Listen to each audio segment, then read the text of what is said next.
Toronto Blue Jays tonight.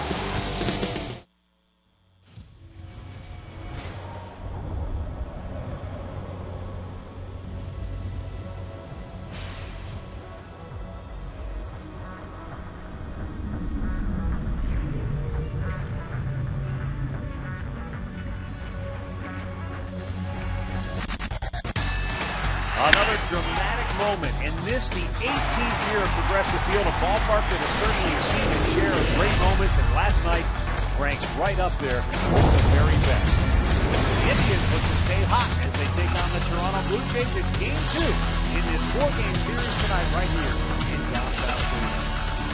Hi again, everyone. Matt Underwood alongside Rick Manning. By now, I'm sure you've seen. If you haven't, maybe you're living under a rock, because that highlight's been all over the place. Travis Hafner, the walk-off grand slam. After the game last night, Toronto manager John Farrell said it was a gut-wrenching loss. Because it wouldn't matter if it was April, May, June, just simply gut-wrenching. Well, they took it right from the loss column, put it into the win column, but Cabrera kept it rolling, kept that train moving. He got a base hit to get him on a board, made it 4-1. So you bring the winning run to the plate. Travis Hafner wasted no time. His 12th career grand slam, and I mean it was a bomb deep into the night, and he was excited about it. He's hit enough to know that's one of the biggest moments of his career right there. The Indians come back, they win 5-4, and you look at Hafner moving up the ladder. He's one behind Manny Ramirez as far as franchise history, as far as hitting grand slams, and I don't think there's any bigger than the one last night. Said he went up there looking for something a little bit up in the zone, out over the plate. Man, he got it, and as you said, he didn't waste any time shooting it out of here. All right, now tonight, pitching matchup. Interesting. Mitch Talbot's on the hill for the Tribe, and Rick, you have to wonder, is time running out for Mitch Talbot? He hasn't pitched well lately, and they've got a lot of guys itching down there at AAA. And tonight's pitching matchup is brought to you by Ram Trucks, designed, tested, and proven to be the best trucks we've ever built. Ram. He's matched up against JoJo Reyes, who went 28 stars before he beat the Indians May 30th. It was a complete game. It was a blowout, 11-1 game. So now Mitch Talbot has to come back. His last win came in Toronto, and he's got to go out there and, like you say, he has to prove that he belongs in this starting rotation. Just for his own confidence, he has to beat the Blue Jays again if he can. And Mitch usually starts out slow. He's going to have to be on top of his game from his first pitch tonight. Mitch Talbot, after his last game in Cincinnati, he was kind of searching for answers. He said he would seek out pitching coach Tim Belcher and try to see what Belch has seen lately and try to get Talbot turned around. Big start for Mitch tonight as the Indians try to stay hot against the Toronto Blue Jays. And speaking of hot, Travis Hafner, red hot for the Tribe in that DH spot. The walk-off grand slam last night. What's he got in store for us tonight? Stay tuned and find out.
Just another perfect evening in downtown Cleveland as we get ready for Game 2 in this 4-game series between the Tribe and the Toronto Blue Jays.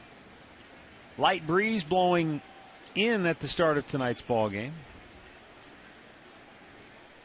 As Mitch Talbot will wind and deal to Yunel Escobar. And we're underway. It's down low for ball one.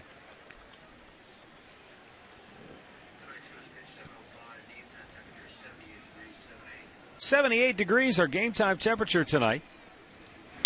And the 1-0 foul back out of play.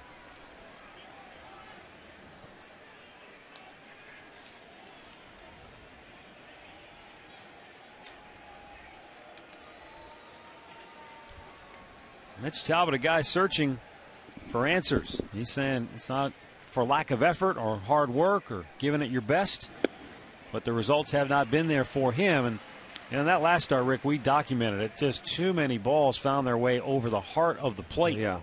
And those Cincinnati Reds hitters teed off on him.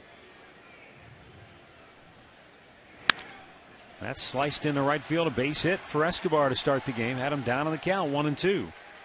Now, the one thing. Go ahead.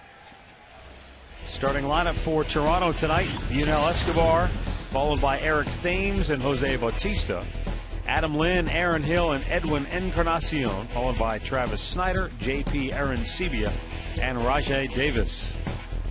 Mitch Talbot making start number 11. He's looking for his first win in this ballpark this year. It'll be start number 5, and he's looking to get through a first inning where he has given up 12 earned runs in 10 innings pitched this year. He has struggled in the first.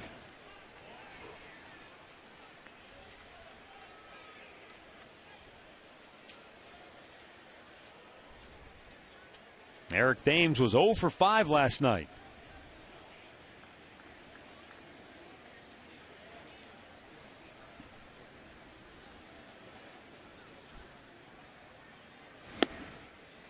Finds the strike zone to even the count at 1-1. Matter of fact, you look back at Mitch Talbot. His last win came on May 31st when we were in Toronto. He went 6 2/3 innings, 6 hits. He gave up a run, pitched a really good ball game. In his career, 1-1 against the Jays. He delivers, and it's popped up. The shortstop is Drupal Cabrera drifting out, calling for it. 1 down. Let's take a look at the Indians' defense, brought to you by Pat O'Brien Chevrolet, saluting the men and women defending our country and watching on the Armed Forces Network. Duncan is in left, Brantley in center, Kearns in right. Hanahan at third, as Drupal at short, Orlando at second, Laporte is at first, and Marson is behind the plate this evening.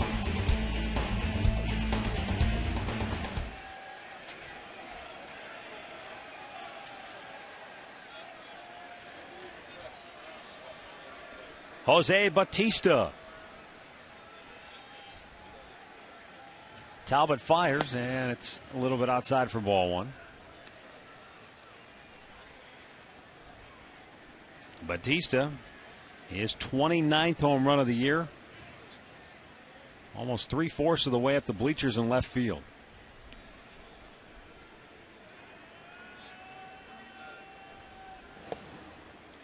Escobar back with the dive at first.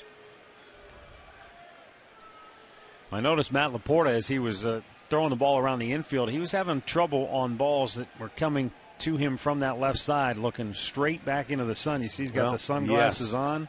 I'll tell you, that's a difficult view when you're looking over there. You got to use your glove for shade. Weakly tapped. Orlando Cabrera steps on the bag, throws to first for an inning-ending double play. Nice acrobatic move by OC. And the Indians will come to bat here in the bottom of the first, no score.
Cleveland Indians.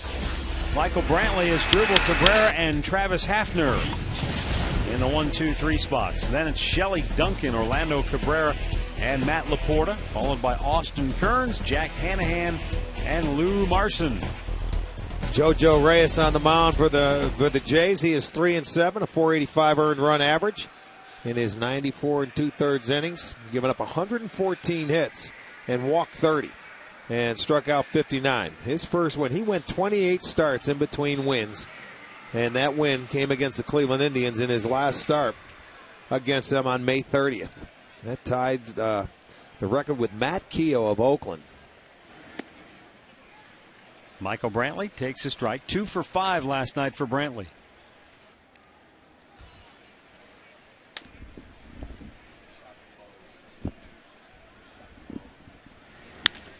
Line to center, a base hit. Well, Michael Brantley, that's certainly a good sign. Swinging a little better bat here lately.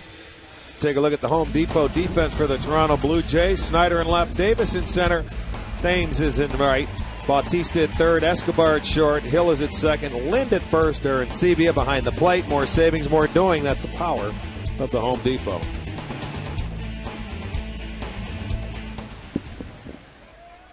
And your umpires for tonight.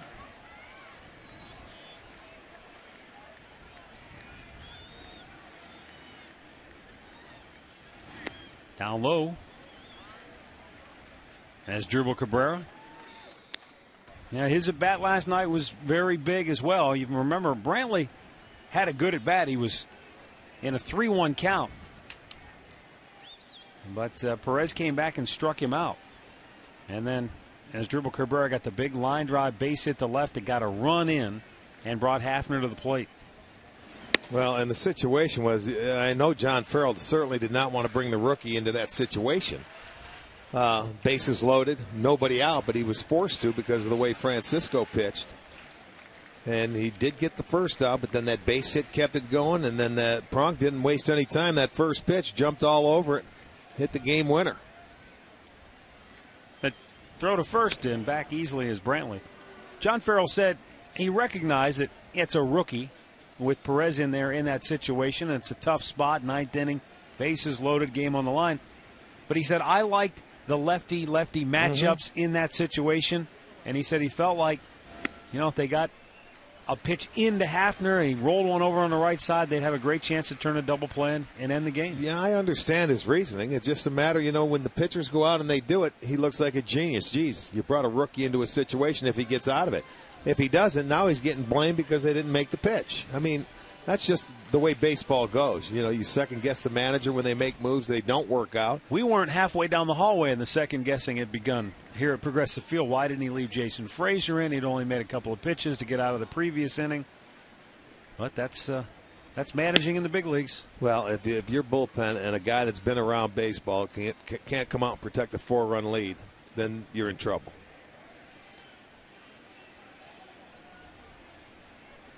Three and one the count here on his Dribble Cabrera now with Brantley at first base. And it's ball 4. So a hit and a walk. And the Indians are in business here in the first inning with Travis Hafner coming to the plate.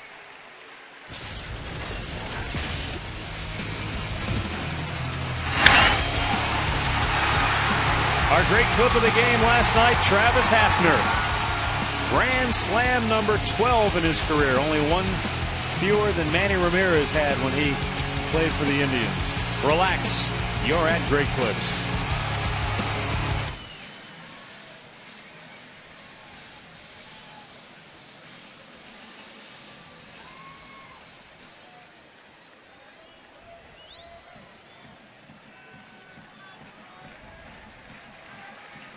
Three for 5 in all last night for Pronk.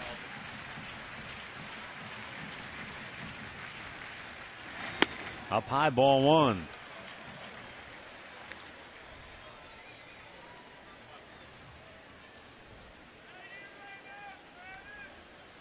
And that was interesting too last night because Hafner went up there in that situation and he did not spot him a pitch. He jumped on the very first offering he saw. You can't spot him a pitch there. And if you're looking fastball and you get it, you got to get after it. And I mean, if it's not in your location, it's a different thing. But he said he was looking for a pitch he could drive middle in, and Brantley gave him a little scouting report before he walked up to the plate.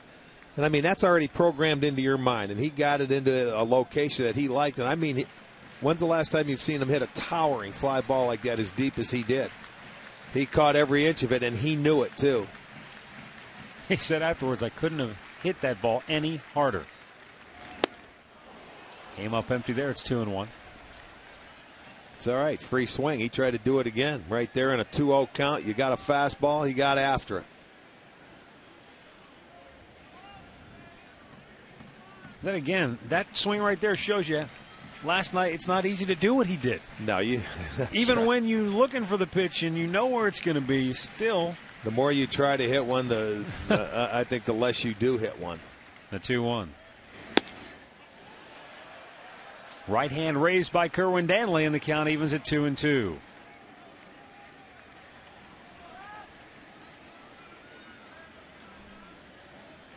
Here again, you just want to try and take an early lead. They've been very successful doing that this year, especially in this ballpark. 11-3 in one-run games here at Progressive Field this year.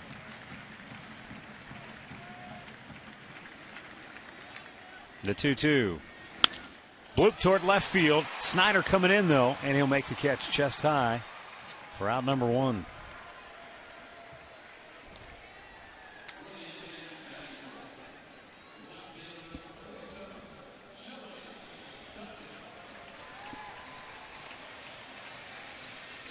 With a 1 out, Shelley Duncan will stride to the dish.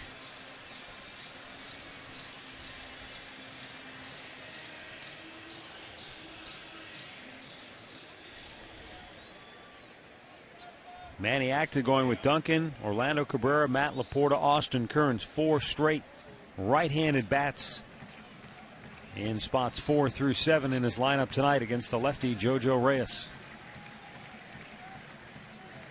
In all, 6 right-handed hitters.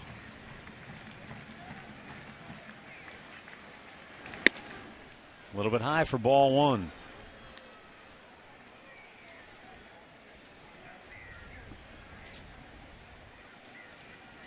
They're already postponed in New York, Matt. Tampa and the Yankees shut down.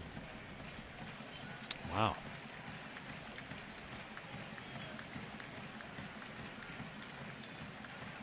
The 1-0. Hit the third right at Batista. 5-4, and Missed they him. didn't get him at first base, so the inning stays alive.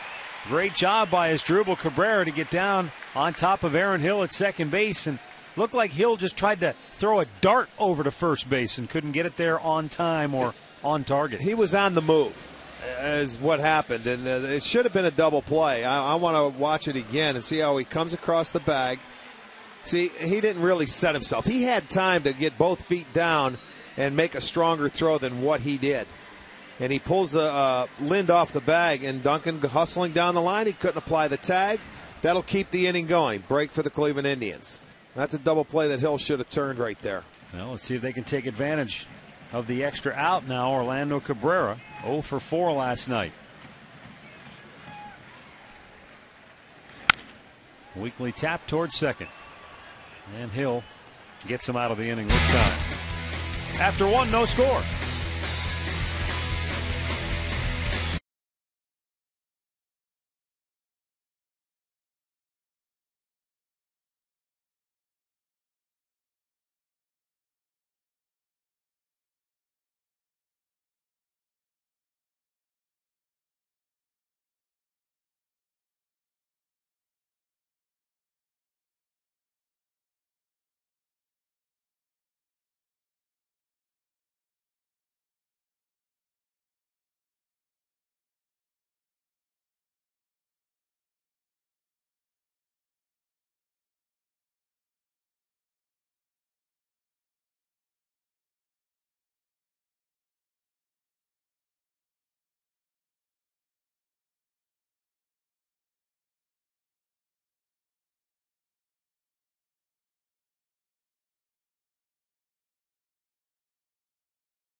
is brought to you by McDonald's. The Mango Pineapple Real Fruit Smoothie has arrived.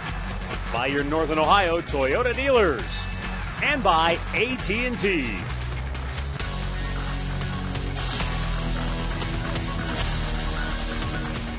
And we go to the second inning here at Progressive Field. No score. Adam Lynn, Aaron Hill, Edwin Encarnacion to bat for the Blue Jays.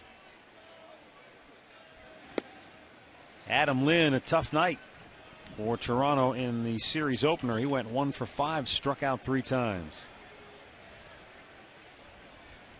On the heels of a tremendous month of June for Adam Lynn, in which he hit .311 with 9 home runs, but just 22 runs driven in.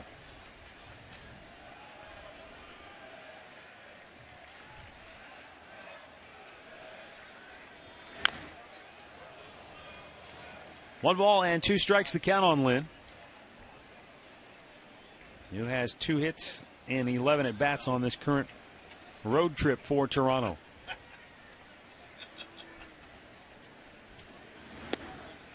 Couldn't get him to chase, and the count evens up at 2-2.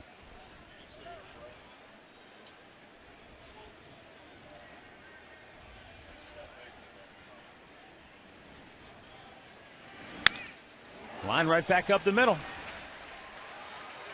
And the Blue Jays with a second straight leadoff hit.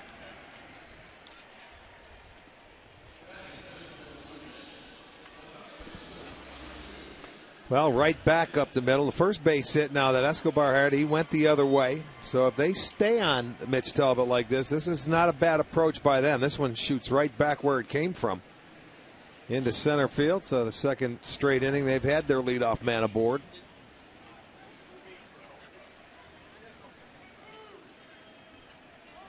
Aaron Hill, couple of hits, couple of runs scored last night. Takes a first pitch strike from Talbot.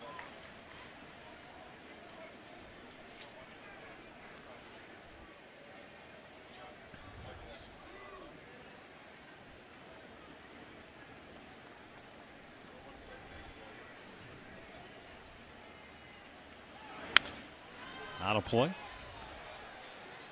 I want to send along some birthday wishes. We have a lot to get to tonight. We want to wish Marina DeSalvo a happy 89th birthday tonight. Missy Fireman of Coral Gables, Florida is 48. Happy birthday.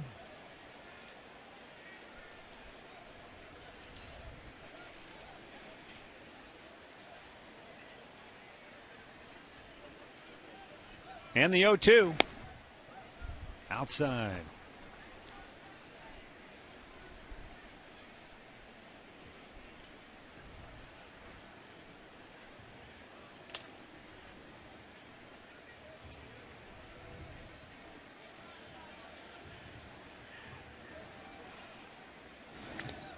Got a piece to stay alive, did Aaron Hill. Matthew McCall is celebrating his 23rd birthday in the Army. They probably don't allow you to have big parties when you're in the Army. Well, as long as he's watching the ball game or anything, happy birthday. He can have his own party. You don't need anybody. Right. Party on down. It's your birthday. You get to do whatever you want. Just make sure the drill sergeant isn't around. Now the 1-2. And again, just missed. 2 balls, 2 strikes.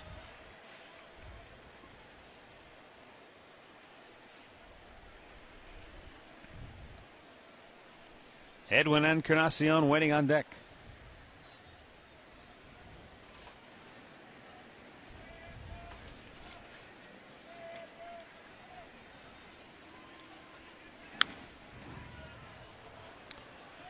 Let's continue with Herb Scharfnicker of Columbus is 68, and I imagine this is going to be his grandson Jason Scharfnicker of Grove City, Ohio is 6.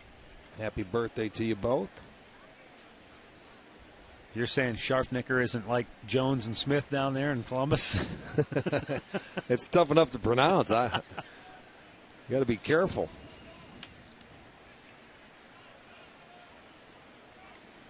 Here's the 2-2.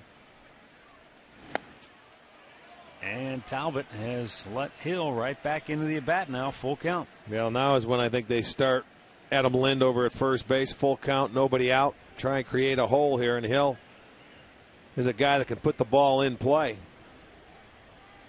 Struck out 39 times. That's all this year. They do not.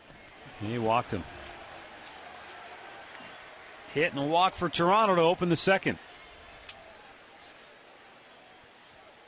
Well, if you were with us last night, you saw Lonnie Chisenhall leave the game early when he was hit by a pitch in the face. And with more on that, here's Katie Whiffen. Well, guys, it's a non-displaced sinus fracture. It's not his cheekbone, but it's the bone right under his cheek. He was seen by an ENT and an ophthalmologist today to confirm that. It's day-to-day right now. He will not need surgery. They are trying to decide whether or not he'll need a mask to wear when he comes back. And if he does, it'll be one similar to the one that Cubs outfielder Marlon Byrd wears. But the best news, guys, no concerns of a concussion. That's good news. That looked nasty last night, boy. Yeah, you can see he's pretty swollen on the right side of his face. There's a line drive to left field. And a base hit. Duncan keeps it in front of him, and that keeps the run from scoring. Wow. Lynn was coming around third, and he was thinking about scoring. He did a good job of reading that ball off the bat, because with Duncan coming in, he just took off. And, you know, if they wanted to send him with nobody out, they're going to hold him up. But he just took off. As soon as you see him, as soon as that ball was hit, Duncan did a good job of keeping it right in front of him. He ended up picking it after that. So a pretty good job there on both by the base runner and also by Shelley Duncan. Although it's a base hit, they'll have the bases loaded and nobody out. And Travis Snyder to the plate. And a big bouncer to first. Laporta looked to second, but he comes back to get the out at first base. You know, that's really Matt's only play was first base there. You know, for him to look down at second, there was really no play, but the way he had to move back on that play, his only play was first, because he was playing deep to begin with. And once it took that second hop, by the time he would be able to turn, he's got to realize he's not going to be able to get there, but he does get the out at first base. So Toronto gets on the board. 1-0 Blue Jays. And with runners at second and third, and one out, J.P. Arancibia looks at a ball down low.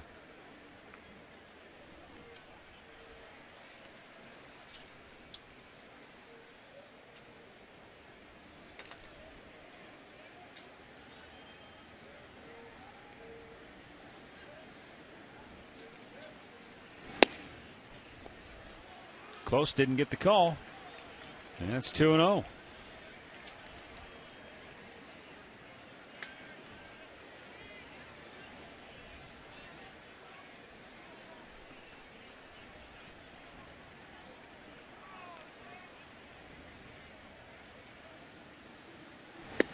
That caught the outside part of the plate.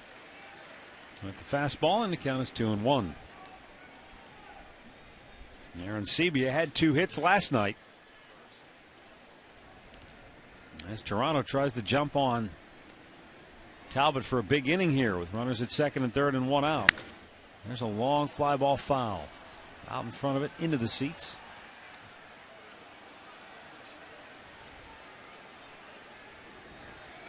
Indians lead Detroit by a game and a half in the AL Central. White Sox have lost 3 straight heading into today, and they're 5.5 games out. Meanwhile, the Toronto Blue Jays 11 games off the pace in the AL East. They're in 4th place. Boston on a 3-game win streak on top of the standings. The Yankees a half game back. Then Tampa, Toronto, and Baltimore. The 2-2. Struck him out. Talbot gets his first K. That's out number 2 here in the second. Boy, and it comes at the right time. And on third, in less than 2 outs, he goes ahead, and even though he fell behind 2-0, he comes back and makes his pitch. Good little breaking ball there. Slider off the plate, gets Arancibia to chase after it, gets the second out. Well, that is big because the Toronto Blue Jays have struggled with runners in scoring position this year, but against the Indians, they came into this game with a .400 batting average with runners in scoring position.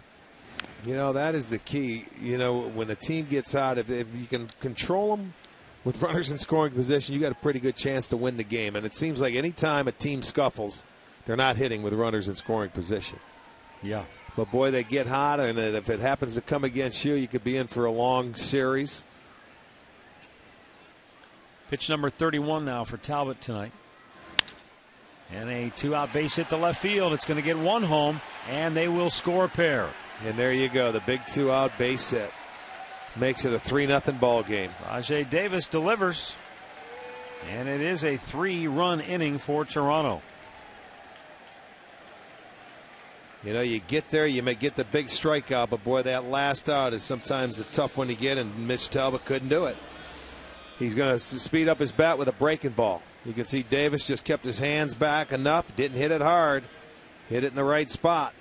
So it's a 3-run inning. And so Mitch Talbot, who has had a lot of trouble early in games this year. Yes, he has. First time through the lineup. Pitch out, throw down, and they got him. So Davis erased trying to steal to end the inning, but Toronto gets a 3 spot in the second.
Blue Jays on top 3-0 as we go to the bottom of the second inning. Matt Laporta, Austin Kearns, and Jack Hanahan due up here for the Tribe.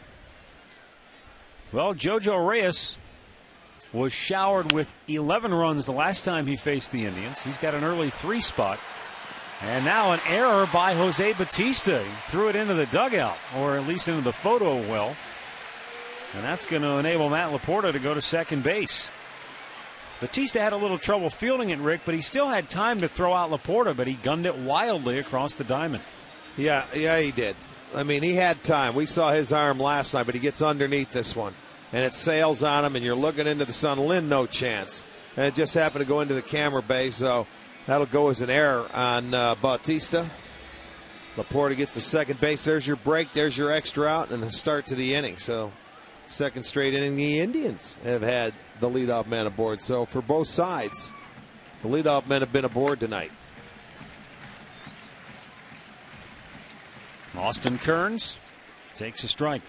You know, with the last time that Reyes pitched against the Indians, he was matched up against Carmona, who, you know, had a struggle early. It was an 11-1 ball game. That enabled him to go on and get that first win and complete a game. You don't want him to get comfortable out there, because since his start, or that win against the Indians, he's gone 6 starts. He's been 2-3 with an ERA of over 6. Left-handers have hit the 300 clip, and righties were 296. So this guy, you know, he certainly can be had. And there's a break, so take advantage of that and come back and answer that 3 spot they put on the board.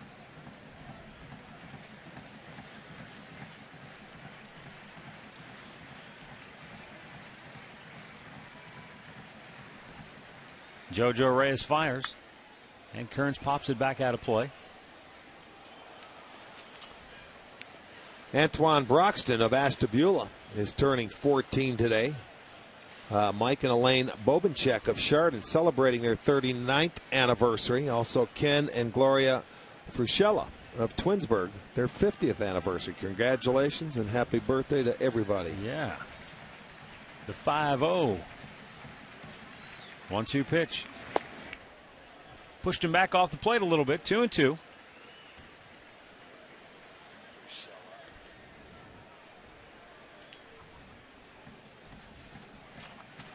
Kearns trying to get that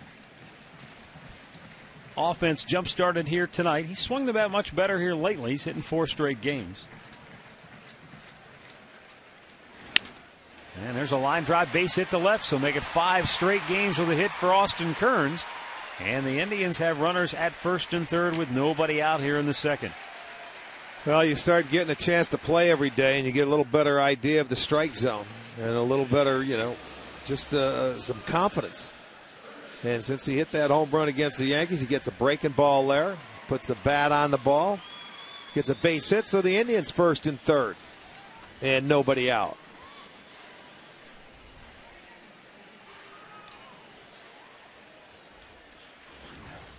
That base hit for Austin Kearns means that the Indians' right fielders have hit in 11 straight games since Shin-Soo Choo went down. Here's the pitch. And Jack Hanahan went around. Jack was 1 for 2 last night with a triple. When he came on after Lonnie Chisenhall went down when he was hit by that pitch.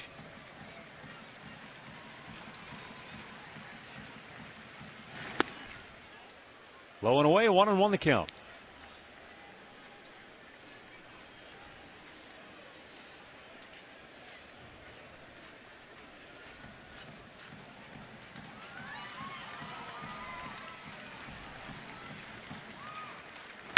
Hanahan with a base hit into right field. Indians will get on the board. Scoring is Matt Laporta. It's a 3-1 game. And Jack Hanahan has RBI number 22 on the year. There you go. You got to love it. Right back at them. They come back and they get on the board. Now, wouldn't be surprised to see him bunt him over here. You got first and second. You've got that run in, so they made the error pay. It's going to be our McDonald's. I'm loving it. Jack Hanahan, the left-hander, goes right down, and JoJo Reyes didn't make a good pitch there. He put it down in the wheelhouse of Hanahan, and he drives it to right field. It's now a 3-1 ball game.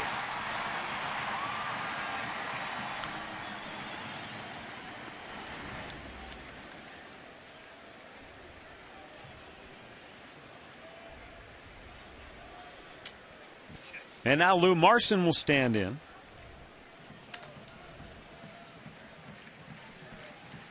Marson with a hit in 12 of his last 17 games.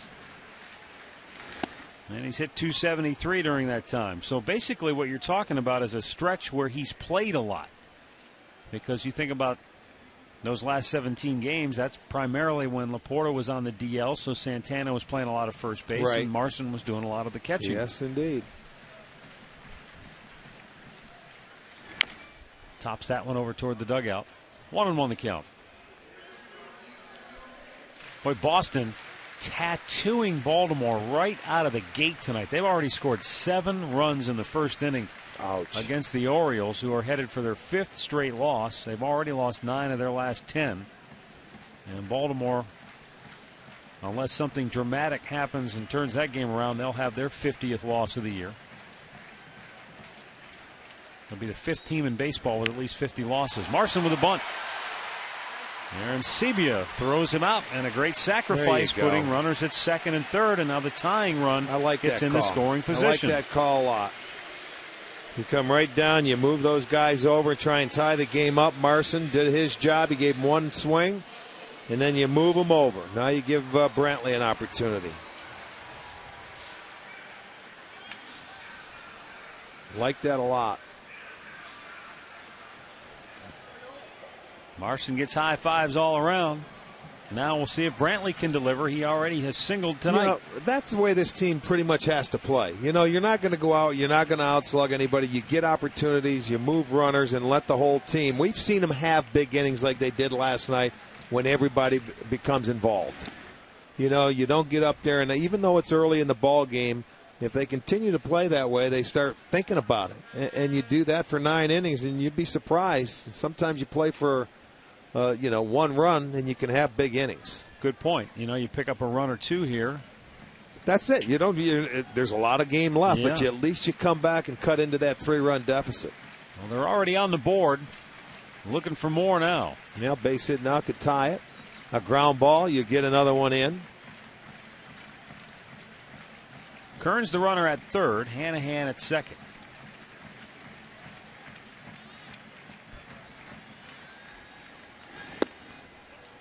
And a strike called to Brantley to even the count at 1-1.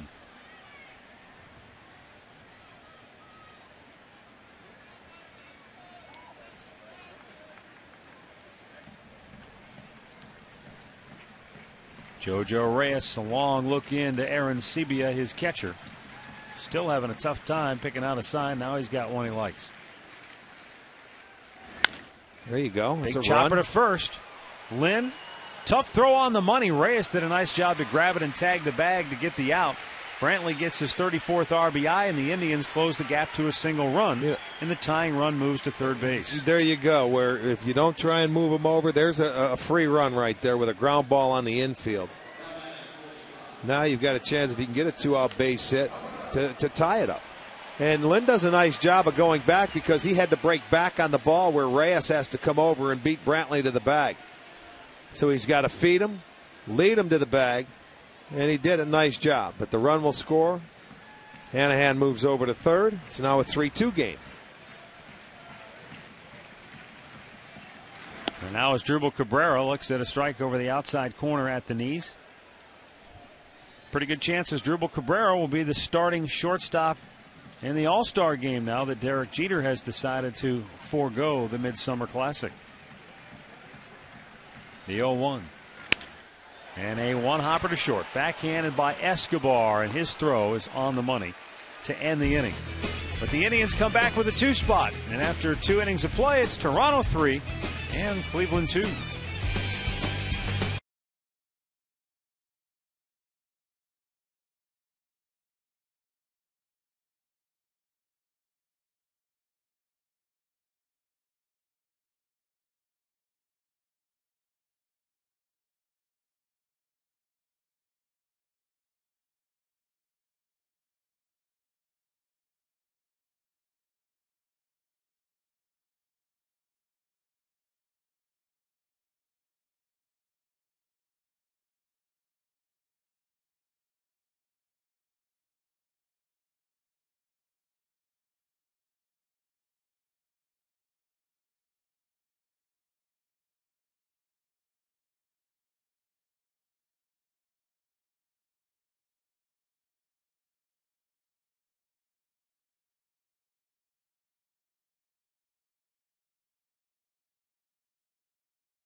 Back here, top of the third. I want to remind you to stay tuned later in the game to see our Miller taste greatness moment.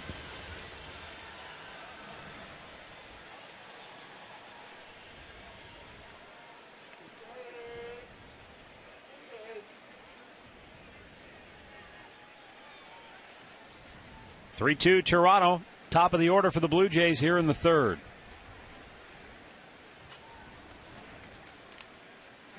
Mitch Talbot misses down and in for ball 1.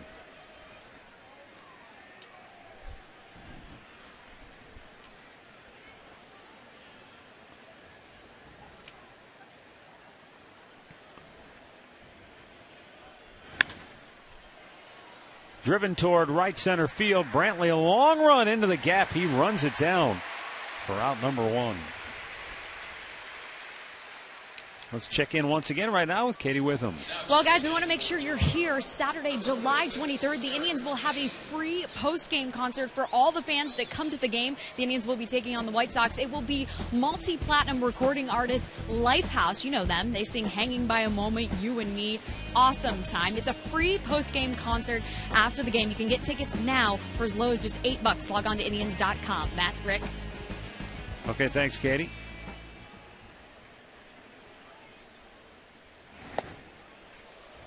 Eric Thames popped up on the infield his first time up.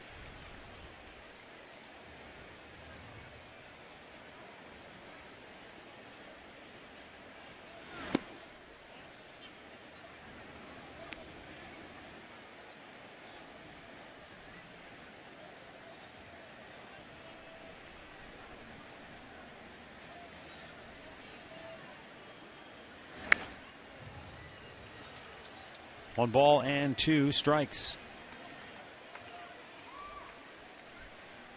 The starter for Baltimore tonight, Rick, lasted 2/3 of an inning. Charged with 8 runs on 6 hits. That's one you want to forget. Orlando Cabrera went up the ladder, That but went off his glove. Needed one more rung. Yes, he not even one. He needed about 2 inches. I think that ball deflected off the top of his glove and continued into right field. It was like a changeup coming right at him, and he timed it perfectly, just not tall enough. Oh, boy. Oh, so close. But yet it goes as a base hit.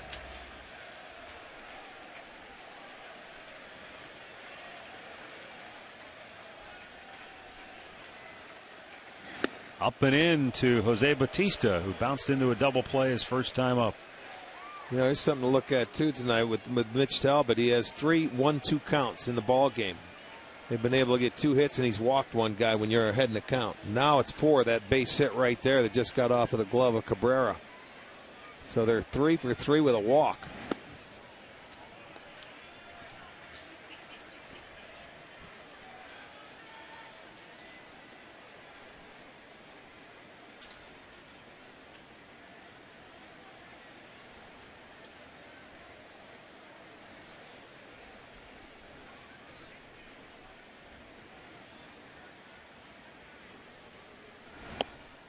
That's in there for a strike. Bautista doesn't like it. It's 2-1. Might have been looking for something else as well. Out over the plate, as opposed to that one looked like it was on the inner part.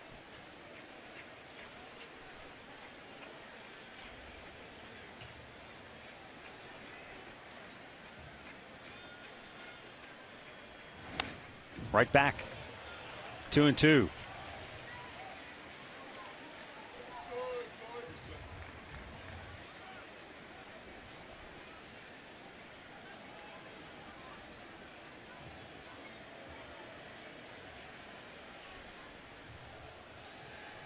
So Jose Bautista digs back in once again.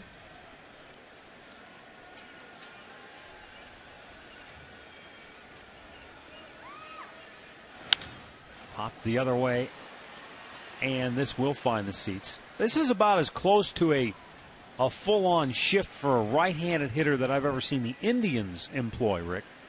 We've seen this shift before for Shelley Duncan when we were down in Tampa Bay defensively. Right. But Orlando Cabrera, he swung around almost straight up the middle. Mitch Talbot doesn't throw as hard, and he will use the whole field. Bautista will.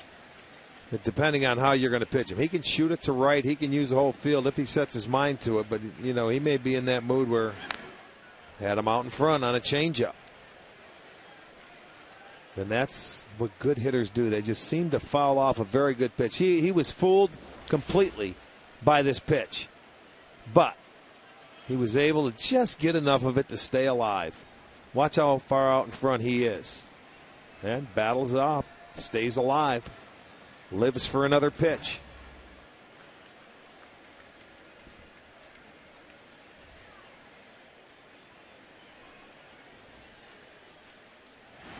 He wouldn't chase. That's why anybody that's hitting second in this Toronto lineup, you don't care if he steals bases because you're not going to run with this guy up at the plate. The way he can hit the ball out of the ballpark. Yep. And there you see his hits by direction. Pulled most of them. Goes up to center field half the time, and then the right, he'll take his base hits.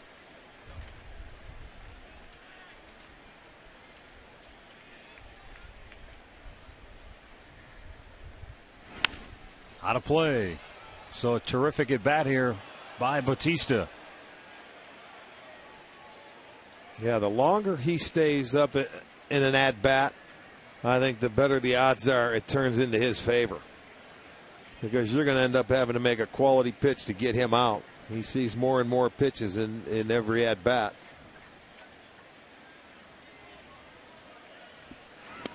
Curveball, and it just misses. And a walk for Bautista. Boy, he tried to wrap that ball over the inside corner. Well, check it out on our Time Warner Cable pitch tracker. Watch the box. It goes inside, and it may have wrapped around the plate starting in.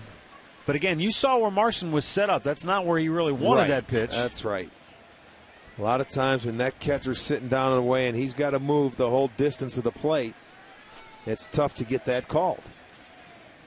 Because the umpire sees that catcher in front of him moving. He's missing his target. But right now, this inning, very important for Mitch to get out of this inning. The Indians came right back. They got 2 after the Jays scored 3 in the top half of the inning.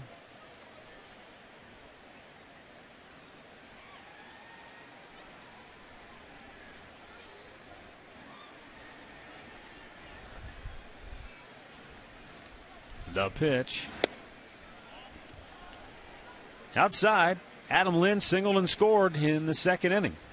And Mitch Talbot, that pitch count climbing up there. Well, it's climbing up because he ends up nibbling, and he's falling behind a lot of counts. And I mentioned the 4 times he's had hitters in counts where he can put them away, they're 3 for 3 with a walk.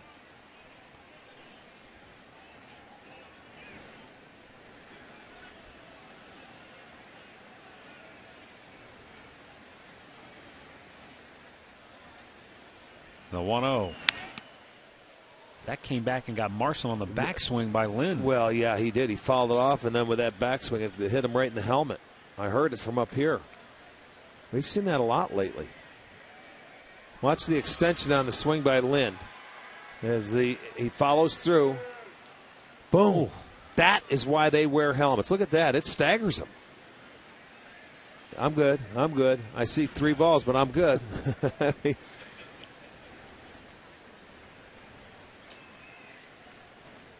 A 1-1 pitch. Yeah, he just doesn't have a feel. You can see him mechanically trying to adjust himself. He's 6 of 13 first pitch strikes tonight. And for Mitch, he's got to be better than that. You've got to be way better than 50%.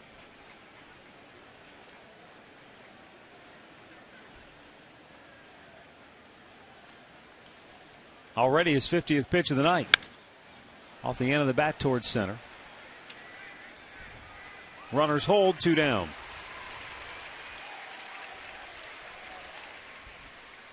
Right now, let's take a look at tonight's trivia question. It's brought to you by AT&T. And let's see what we have. 5 Indians pitchers have started an all-star game. Can you name all 5?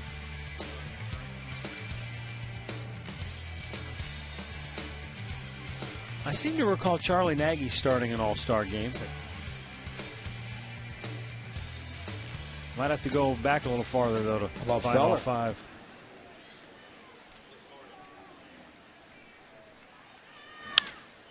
Driven toward right. Dropping, coming in a hurry, and making the catch is Austin Kearns. So the Indians keep the Jays off the board here in the 3rd. Toronto leads at 3-2.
As we go to the bottom of the third inning, Travis Hafner, Shelley Duncan, Orlando Cabrera.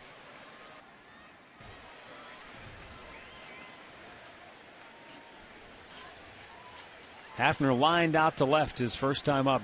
Blue Jays with that shift on. Hafner hit a high fly ball to center. And Davis has it one away. Told you about Lonnie Chisenhall. Showed him on the bench. Indians calling up Luis Valbuena as they sent Zach McAllister back to AAA. So Valbuena is now with the club. You know, you're not going to need another starter now as you go into the All-Star break. So you won't need another starter until the day-night doubleheader in Minnesota. Right. After the 4-game series in Baltimore. And with Chisenhall down but not on the DL, they needed an extra player as opposed to an extra pitcher. So they call up Valbuena, who was swinging the bat very well at AAA Columbus. I think he hit .360 in the month of June. Currently 9th in the International League in batting average. 3rd in runs batted in.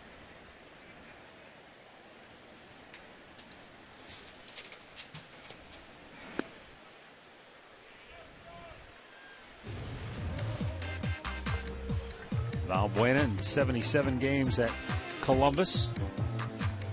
McAllister back to AAA.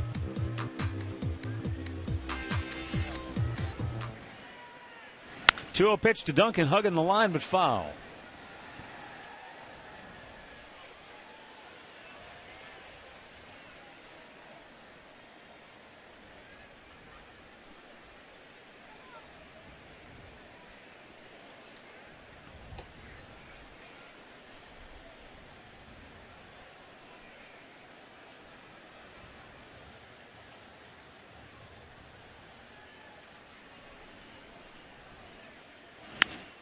That's hit the other way, dropping. Thames long run, dives, can't get it.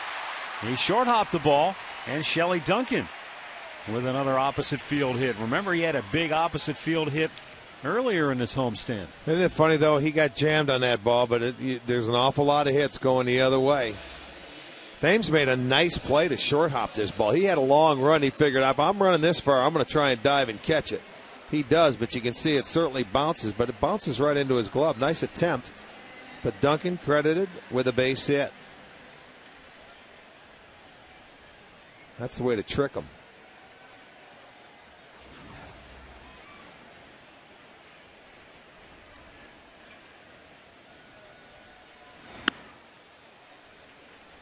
Orlando Cabrera takes ball one.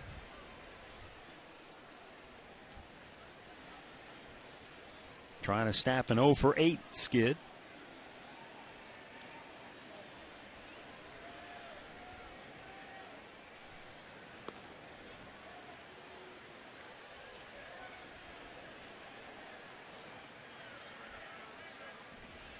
Three runs on 5 hits for Toronto so far. 2 runs, 4 hits for the Indians. Shelley Duncan, the tying run at first base. And that's up high, 2-0. Stay tuned. Coming up here in the 4th inning, we're going to visit with Mike Jackson. We'll go down memory lane. He's here at the ball game. He's in for the weekend. He's part of the Indians Alumni Ambassador Program. 3 balls, no strikes.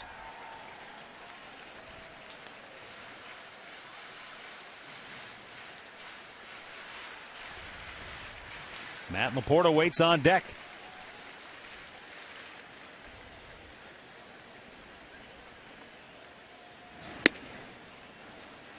Taking all the way. It's in there for a strike to make the count 3-1.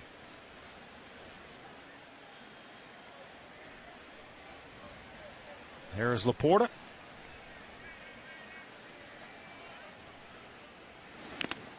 Shoots it back, full count.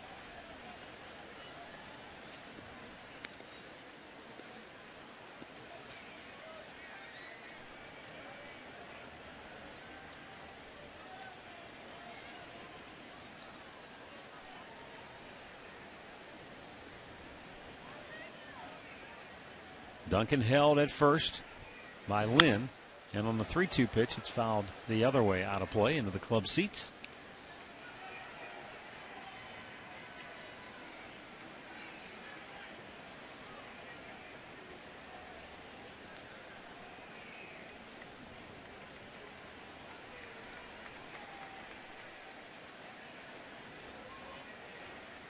The 3-2.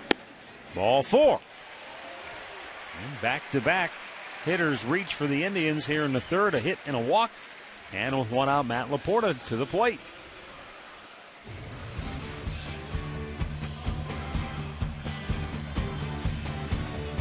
Our minor league report brought to you by Kia. Jared Head last night in a 6-3 win hit the go-ahead 3-run homer in a 6-run 8th inning as those Columbus Clippers just continue their red-hot tear. That's their 58th win of the year. That's amazing, isn't it? That's more than anybody in all of baseball. Nick Hagedorn got the win last night. This third out of the bullpen.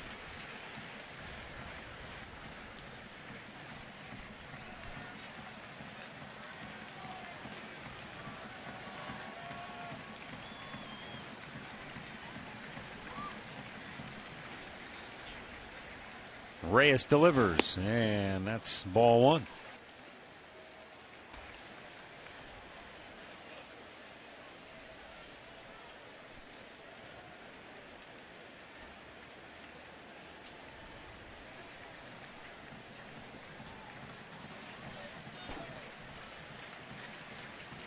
Reyes ready now with a 1-0.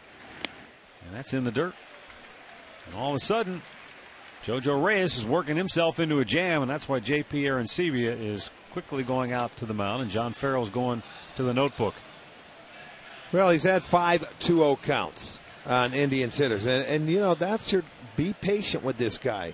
He's trying to get you to swing at his pitch. He's nibbling. He's got to come in with quality pitches so you get very disciplined. He gives up a lot of hits, and you know, he's not the type of pitcher that can pitch behind in the count like he has been tonight. These Indians hitters have had some decent pitches to swing at.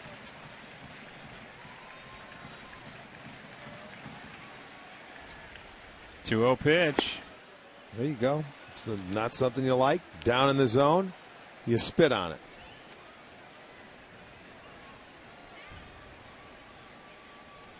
No, the last time they faced Reyes, they did not have a hit with a runner in scoring position, so they've already done that tonight. Scoring 2 in the second inning. Now looking for more. Right up the middle, and it's backhanded by Hill. They get 1 at second on the relay. It's off the mark, and so the inning stays alive with 2 down.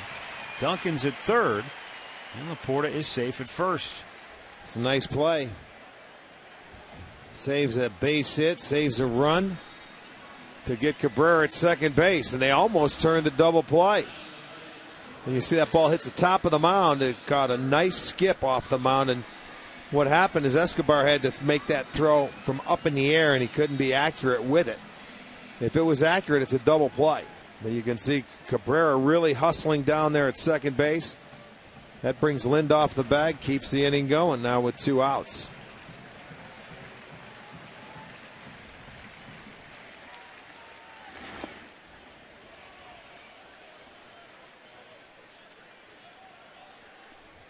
Austin Kearns singled to left. His first time up. John Farrell and Don Wakamatsu look over the scenario. This will be pitch number 50 for Reyes. So both starters really struggling here in the early innings. Kearns with a high pop to right field. This will get Reyes out of trouble. 3 innings with our score. Toronto 3, Cleveland 2. Mike Jackson joins us when we come back.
inning. Toronto on top 3-2. Edwin Encarnacion, Travis Snyder, and J.P. Arancibia due up for the Blue Jays.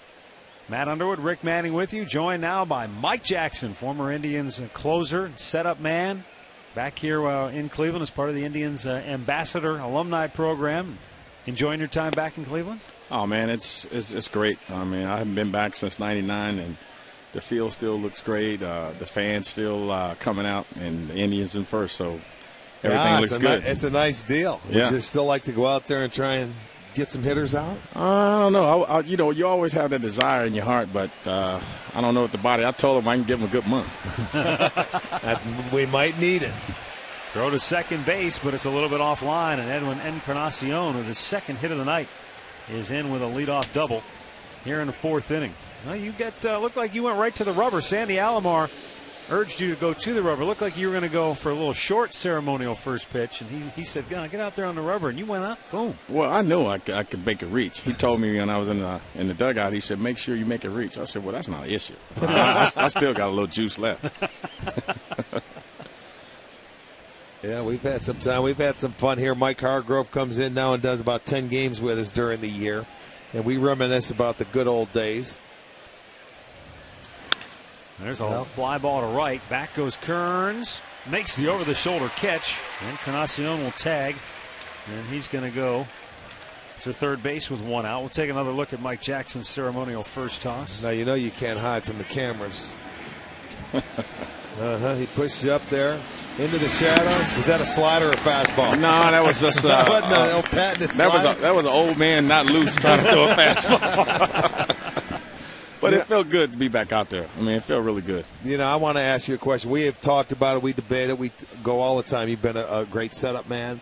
You've also been a very good closer with 40 saves in your career. What's the difference in the mentality of a closer and a setup man? Well, you can't be afraid to fail. Both, really. But I think as a closer, most guys think about the not the positive results, and then you go out and get negative results. So you just have to go out there and be aggressive and challenge the hitters and not walk guys. I mean, you walk guys late in the game, it seemed like somehow they always score. So I try to take the same mentality every time when I was a closer or setup guy, that I have to be able to be aggressive, attack the strike zone, and if guy's going to beat me, make him swing the bat. Was there ever a transition, a mental transition, though, that you felt you had to make when you went from setup to closer? Well, some people say it is, but for me, I always looked at myself as a closer when I went out in the eighth inning. So well, you are sometimes because you hit the toughest situation in the eighth. Exactly, because you go out and face the tough part of the lineup, and then you turn it over to the closer, and he gets the bottom. So, like I said, always carried myself as a closer, even though I wasn't sometimes. Well, Rajai Davis delivers again, another 2-out RBI hit, his third 2-out run batted in this game. And the Blue Jays are up 4-2.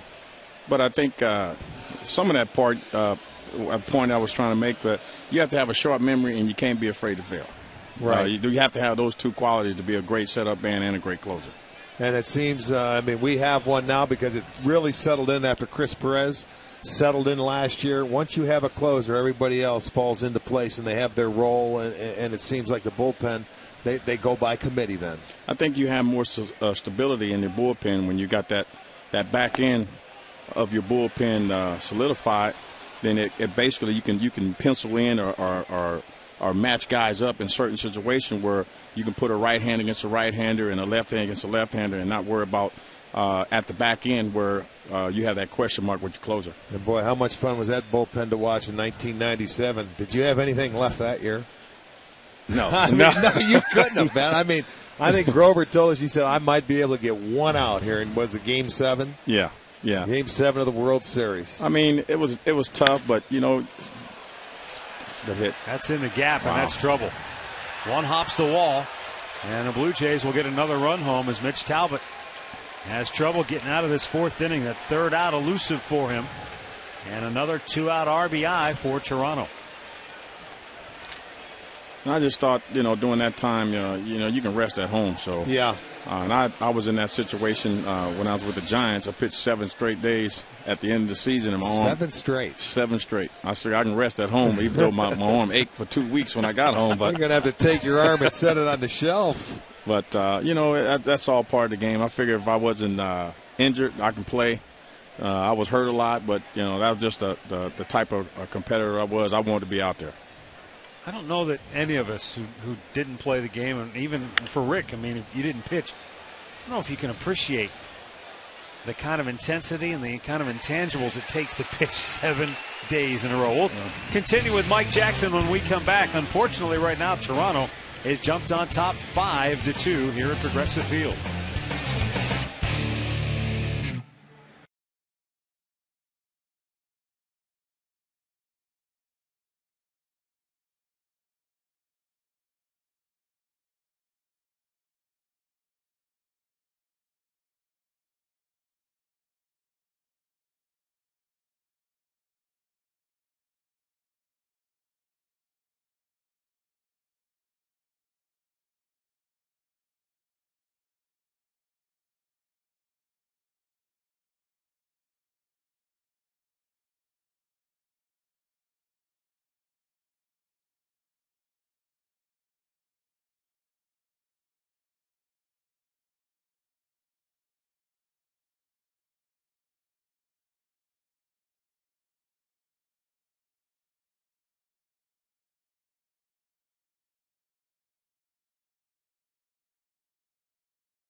This is down low, ball one. Matt Underwood, Rick Manning.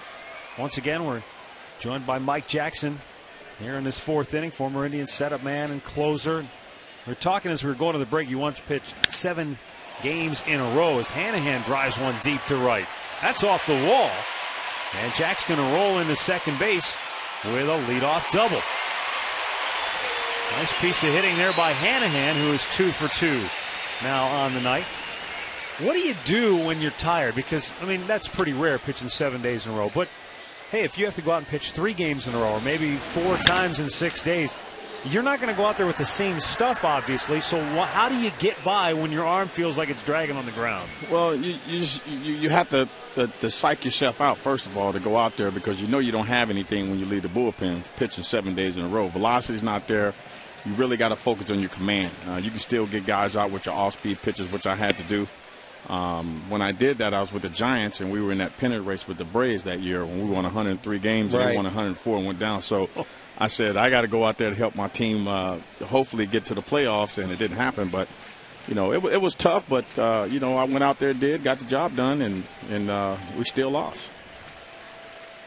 Lou Marson looks at the ball inside. There's that old saying about, pitching where you have to have great conviction with whatever it is you decide to throw. You've got to be convicted that is going to be the right pitch. And that's something that seemed like you did a lot of, especially in that 97 season, and then even after that when you moved into the closer's role. Yeah, it's easy to go out there and second guess yourself, and then you won't sleep at night. So I made a conviction, like you said, when I made a pitch. If I got beat with it, I manned up to the pitch that I wanted to throw. I didn't put it on Sandy or any other catcher's responsibility to take up. So when I went out there, if you're going to beat me, you're going to beat me on the pitch that I wanted to throw, and I can sleep at night. Yeah, that's I like that. I mean, sometimes they are professional hitters. You got to tip your cap and say, hey, they got me tonight. Yeah, you face some of the best guys in the world out here with this bat in their hands. That's right. Anybody with a little piece of wood in their hand can hurt you. Hey, that's how it is when you're on that mound. The set now on a 1-2. And Marson pops it up on the infield. And the first baseman, Lynn, grabs that for out number 1. Is that the thing that's the hardest to replace in your life? is that rush, that surge of adrenaline with you come charging out of the bullpen, game's on the line, and the manager says, go get them.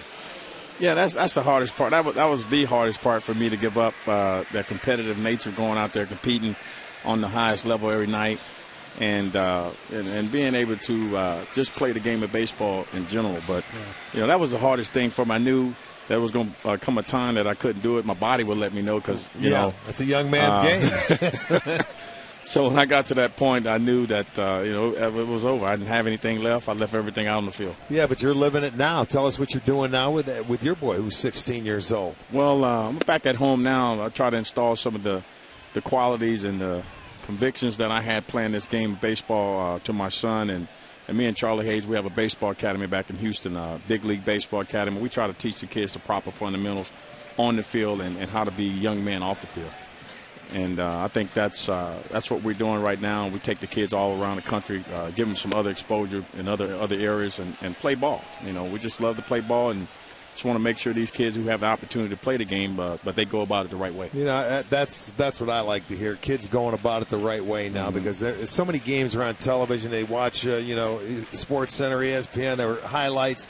And, they see just the best plays, but there's a totally different way to play this game than just being a winner every night. Exactly. I think the kids, when they see these young men out here now on TV, they don't see the hard work and the dedication that they put in spring training and during the winter. So we try to let these kids know those guys are on TV because of the work that they did during the offseason and in spring training every year. That's why they're on TV, because they put the work in. Well, it's just great to hear, too, a guy like you who obviously took so much from the game of baseball and received so much from the game of baseball, but now you're giving a lot back. Yeah, I mean, I wouldn't be up here right now if it wasn't for the game of baseball talking to you guys. But, I love this game. That's how you learn. That's how guys taught you, and you give back, and that's the way I learned, and you want to give back. That's just the nature of the beast, man. It's beautiful. Backhanded it short by Escobar, and on the money with the throw for out number 2. But you guys are right. I mean, this is what I'm doing to get back to the game. I mean, I had offers to be minor league coaches the day after I retired. The Astros asked me to be the AAA coach. Right. I said, no, I can't do that. I mean, this game took a lot away from my family, and I wanted to spend the time with them and my son, watch him play, my daughter grow up. And, I wasn't ready for that right away. But I said once my son graduates, he's the last one, he's 16, and maybe one day I might try to get back in the game. But being on the field, I had my days on the field. I just want to help the younger kid. I'd rather be in the minor league somewhere. Good for you. I understand what you're saying completely. As Dribble Cabrera with 2 down and a runner at second base. Looks at a ball down low. Let's go back real quick before this inning runs away from us. That 97 team is still one of the most magical summers I think a lot of Indians fans have ever been through, because it was so unexpected. I mean, that team just barely got itself into the playoffs when you think back on how many wins they had during the year. But that team had something special. There was something about it. Have you ever thought about it and what made that team so special? Yeah, first of all, we had an all-star in every position. That helps. That was really special. And, I just think, we didn't win that many games during the regular season. I think we won maybe 85, 87 games to just barely get into the postseason. But I thought one point of the season, I think it was around Jim Thome's birthday, we came together as a team. We decided it was out in Los Angeles. Exactly. And we decided to play together. I think we had too many individuals and we had a lot of new pieces to come in. Right. And we were trying to gel and find our way as a team. But I think that one particular time when we came together, and I think it was California. Yes, it was. That we decided to do something as a team. And that brought everybody on the same page. And I know I didn't want to wear socks, and I didn't have any calf muscles. So I saw your legs. Oh, man. So, it kind of gave us a team unity, and I think we kind of rode that all the way. But we knew we had the capability and we had the talent on the team to go out and win, because all the ingredients were there. Right. But we just didn't go out and perform until that time we got on the run. And it kind of ran us all the way to the World Series. It sure did. It was late August. It was out in Los Angeles, and everybody, Justice and everybody, had those socks hiked up. Exactly. It's just one of those magical moments, and it took off, and it lasted the rest of the year. But you could not tell me that on paper, you look at that lineup, that we would win 87 games and barely win our division. Yeah. Yeah. But we had a great team, man, and it was a great run. I mean, that was my first year in Cleveland. The fans were outstanding, and I mean, they were there. They were like that the whole time I was here. The 3 years I was here. And it goes to show you, it doesn't matter how good you look on paper, you still have to go between the lines and play the game. Exactly. And it's funny too how something that seems so maybe innocent or that wouldn't be a big deal, everybody pulling their socks up, but it was that moment, that kind of a team building experience that got that team on that great run. Yeah, well, I think every team has to find something for them to do to go out and play every day as a team, because it takes 25 players to win a pennant. Yeah. And definitely going to take 25 to win a World Series. So I think this team, they're starting, they're young, but I think they're starting to gel together and figure out what it takes to win every day. You know, that's the good part of it, is because people forget about the 162-game grind. And you spend more time with your fellow players than you do your family. Oh, yes. And, I mean, you go out there and whatever it takes, and everybody has to sacrifice themselves. As you say, team, it is a team sport, a team game, and that's why when you come together, you play the best baseball you'll ever see. Oh, you're exactly right. I mean, like you said, it's a grueling, unless if you've never been out there for 162 games, then you understand what I'm talking about. It's a grind, man. You're going to have, just like at home, you might have disagreement with your family members. You're going to have fights, and you're going to go through it. But we still have that one goal when we get out on that field. We have to win that night. Yeah, when that bell rings, it's time to play. It's time to play baseball. That's right. Hafner with a big bouncer to first. Lynn is going to take it himself to end the inning. Mike, thanks for stopping by. Great to see you. Oh, my pleasure. Good to see you guys. Mike Jackson, nice to see you. former Indians closer, with us All here right. tonight. Toronto leads at 5-2 as we go to the fifth.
United, proud to fly the Cleveland Indians. By your Northern Ohio Hyundai dealers, it's time to join the Hyundai movement.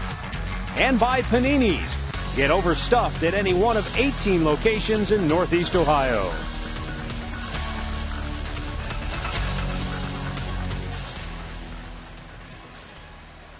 Fifth inning, Toronto with a 5-2 lead. Jose Bautista leading off for the Jays, and Mitch Talbot misses down low for ball one. 63 pitches for Mitch Talbot now. 39 of those have been strikes.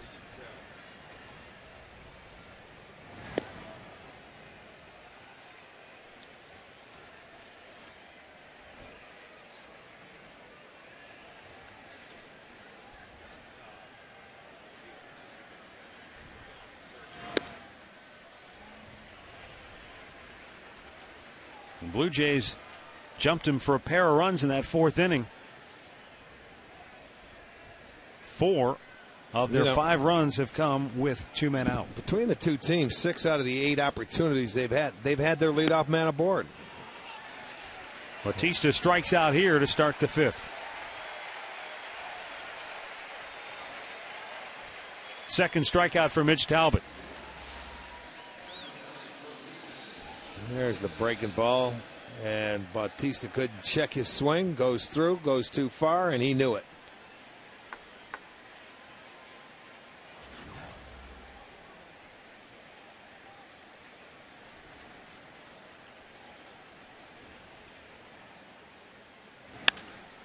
Popped him up. This might be playable. It should be. Hanahan calling everybody off. He's there. He's got it.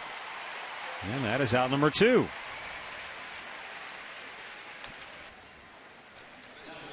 Hey, log on to STOHD.com and you can buy a $20 gift card from Johnny Malloy's in Lakewood, and you'll get one free. Johnny Malloy's is kid-friendly, features the best ribs in town along with award-winning pizza. Johnny Malloy's in Lakewood. Join them on their patio for your next happy hour.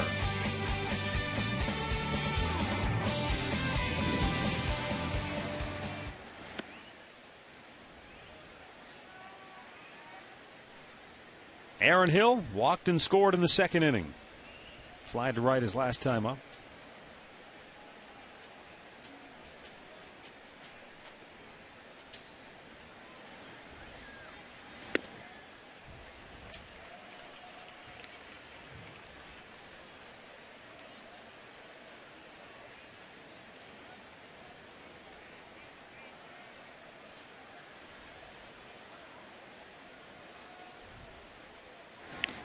Fouled back, and 1-2 the count.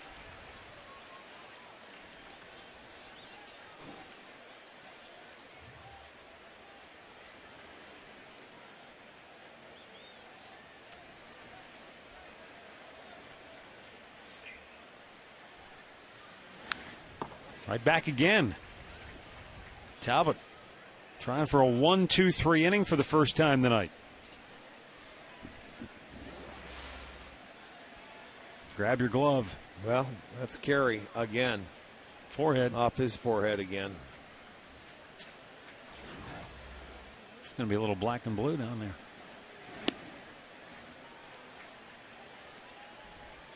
2 balls and 2 strikes with 2 down here in the 5th inning.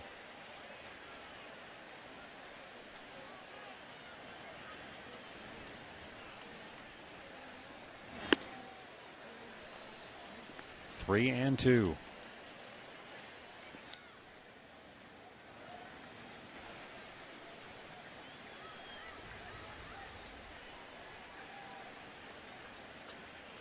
And the payoff pitch. Hit to left. Duncan grabs it. And for the first time tonight, the Blue Jays go 1-2-3. Middle of the 5th. Toronto on top 5-2.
The bottom of the 5th inning. Shelley Duncan, Orlando Cabrera, Matt Laporta. Tribes had opportunities, and they do have 2 runs on the board, but I'm sure in that dugout they feel like they should have a bunch more. Well, you keep plugging away.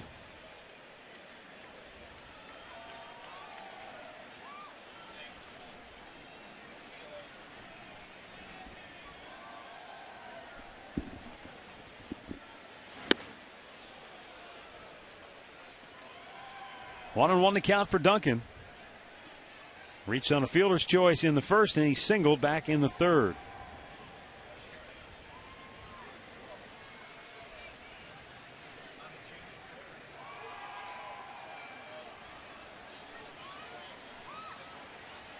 The 1-1. Now, I'm sure some of the credit goes to Reyes, but I'm sure some of the Indians hitters will probably say they've gotten themselves out tonight. 2 for 12 with runners in scoring position. So I'm talking about having the opportunities, but just missing that one hit. They have had their problems recently as far as driving the guys in, getting that key hit when needed. I mean, last night they snatched a victory from the jaws of defeat is what they did. Yeah, but you can't. But that's not. I mean, you can't wait for the ninth inning grand slam. Going to have a game or two like that. June they hit 211 with runners in scoring position. This month it's not much better. It's 226. You're not going to survive doing that. One down as Batista throws out Shelley Duncan. Our recap brought to you by your Northern Ohio Toyota dealers. Rajai Davis, a 2-out, 2-run single, made it 3-0 in the second. Jack Hanahan got the Indians offense rolling with an RBI hit in the bottom half of inning number 2, but then once again the Blue Jays strike with 2 outs. Escobar's double, and it makes it 5-2 Toronto. Find out about more than 30 Toyota offers available now at buyatoyota.com. And Orlando Cabrera takes a strike.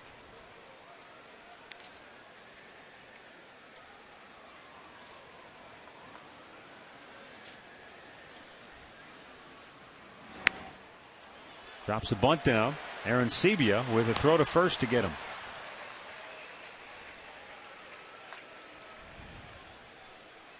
Let's go back to the studios right now for an in-game update. Here's Al Pawlowski. Hey, Matt, Rick, plenty of action in Kansas City in the first inning. First in the top half, Maglio Ordonez, 2-run homer, puts the Tigers up 2-0. Then Kansas City roars right back and scores 2 in the bottom half. They're headed to the top half of the second inning now, and Kaufman tied at 2. Back to you, Matt.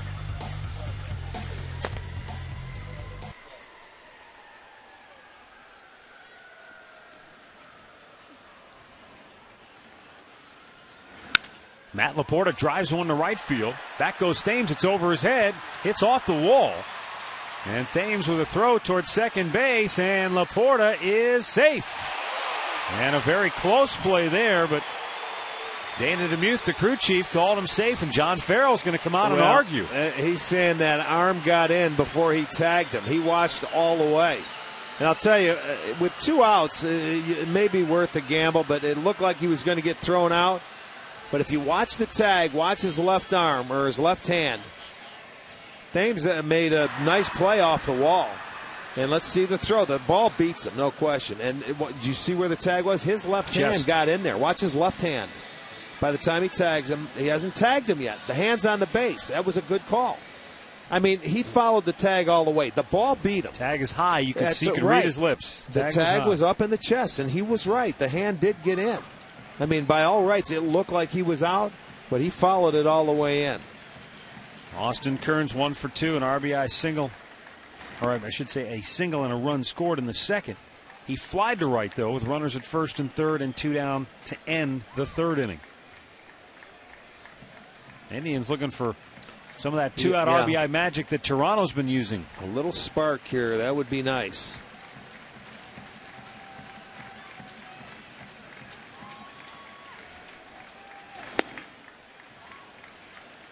2-0 the count.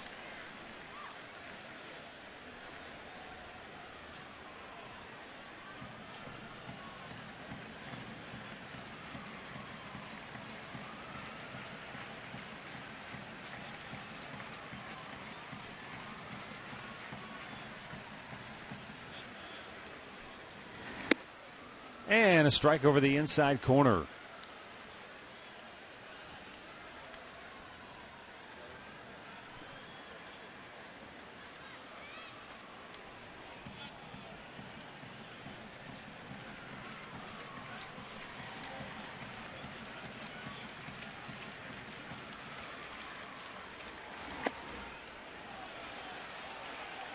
And now Austin Kearns has watched the count go back to even. Doubled up on the inside part of the plate.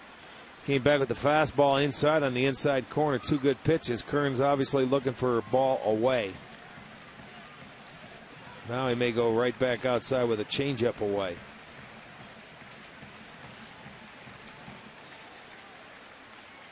Coming back again, and Austin right just back. did get a little bit of that to stay in there.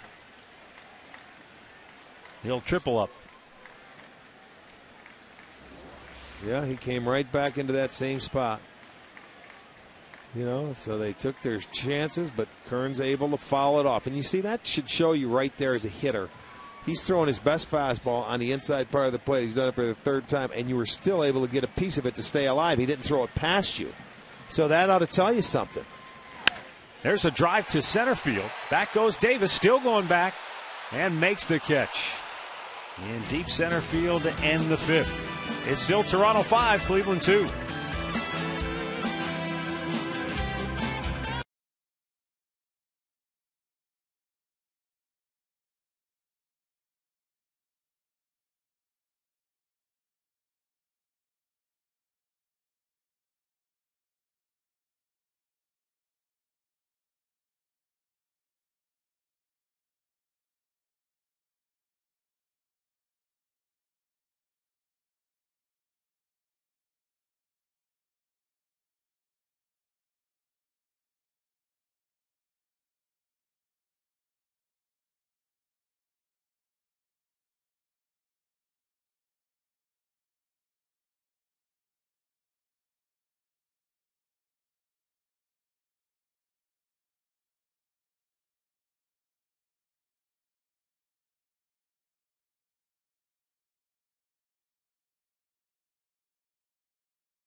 To pick up your Wahoo Bucks $5 discount coupons for the Subway Extreme Fan Zone. It's the place to be for a chance to win Subway gift cards, Indians fun money, and you'll get great discounts on your next Subway purchase. Subway, where winners eat.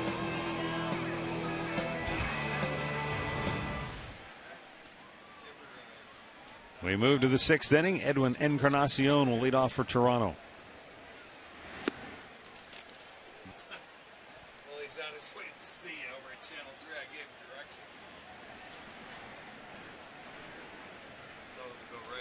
Now the 1-0.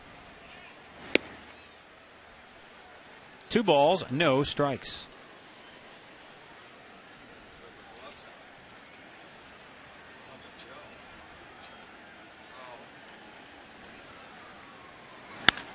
Chopped to third, Hanahan, tough play. And he had it kick out of the heel of his glove. And once that happened, no chance to get Encarnacion. That's one of those plays at third base that is so tough because you've got to wait back. And you see he's back to begin with, so he goes sideways and a step back, and you're going to have to backhand it. It caught him on the heel of the glove. We'll see. They gave him an error. Yeah. Okay. Not an easy play. Encarnacion was bidding for his 3rd hit of the night, and he's aboard to start the 6th. 3 hits last night. Travis Snyder drove in a run with a ground out on the 2nd, flied to right his last time up.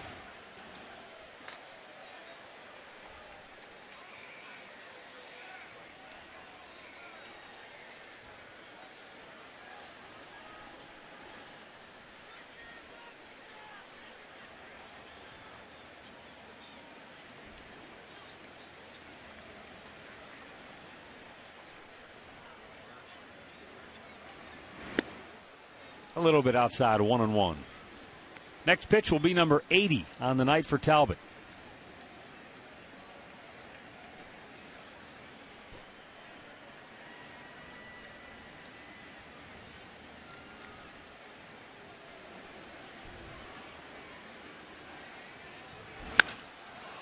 Snyder slugs it deep right center field and gone. Travis Snyder's second home run of the year. A 2-run shot off Talbot makes it 7-2 Toronto.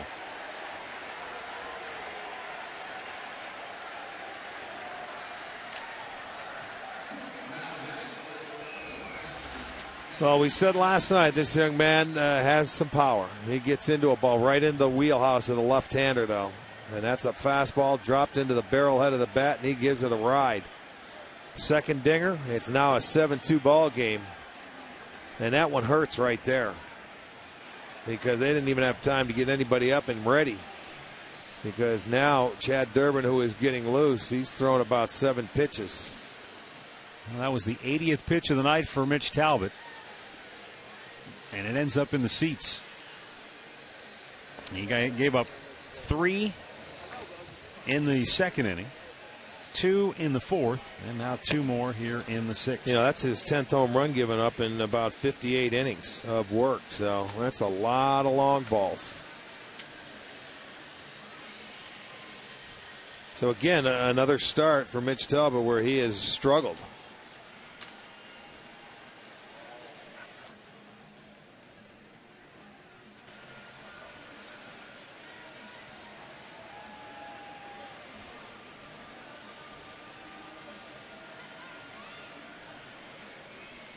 The second straight start for JoJo Reyes, where he has had some great run support against the Indians.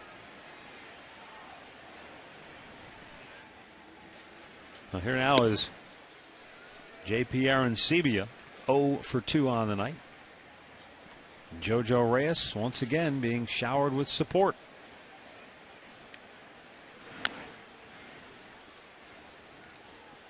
No balls, 2 strikes.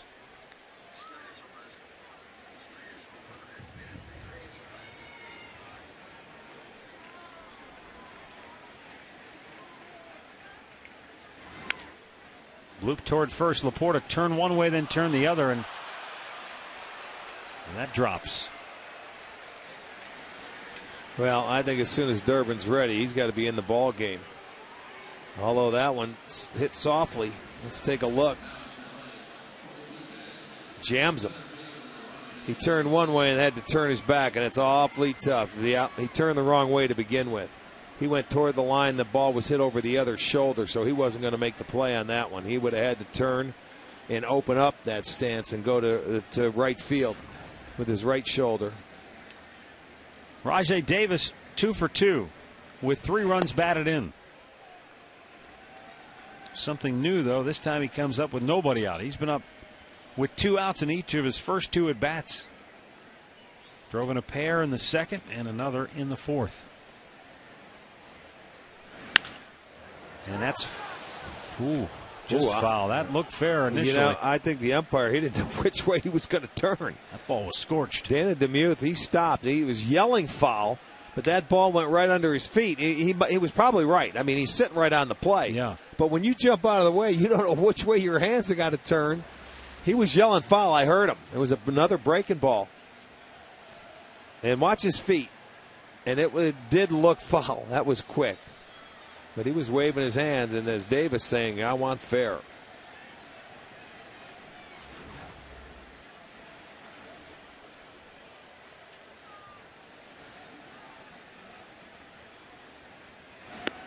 Swing and a miss, a ball and 2 strikes.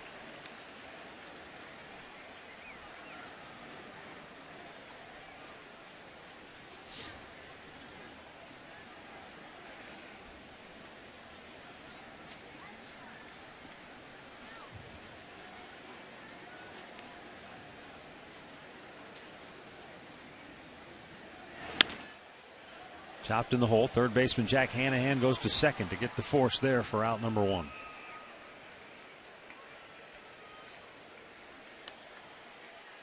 Well, let's get the answer to our AT&T trivia question. 5 Indians pitchers started an all-star game. Name them. Well, we got Nagy. I was thinking Feller. How about Gaylord? Maybe Louis Tiant and Cliff Lee. Boy, how quickly we forget about Cliff Lee. Yeah, That's no right. kidding. 08. Well, Mitch Talbot's night is over. He departs after 5 1/3 innings of work. And the call to the bullpen is brought to you by Verizon 4G LTE. Rule the air on the most advanced 4G network in the world. Chad Durbin coming in when we come back.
Out to a 7-2 lead.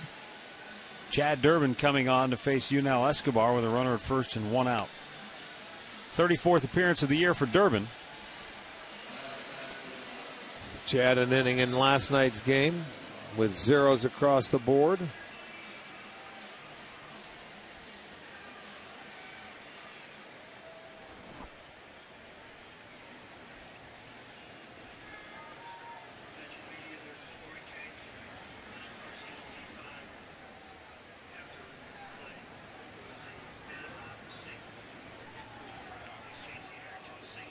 They've given Encarnacion a single. So take the error away from Jack Hanahan, and Edwin Encarnacion now has a 3-hit night. He's happy.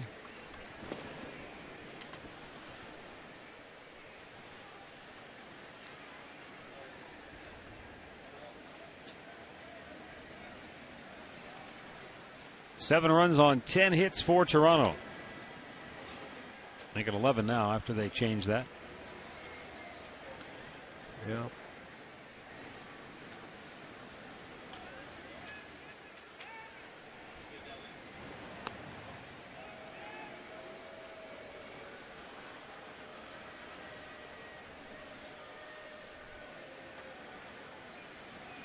Escobar doubled in a run his last time up. Runner goes, swing and a miss, throw down. And he is safe.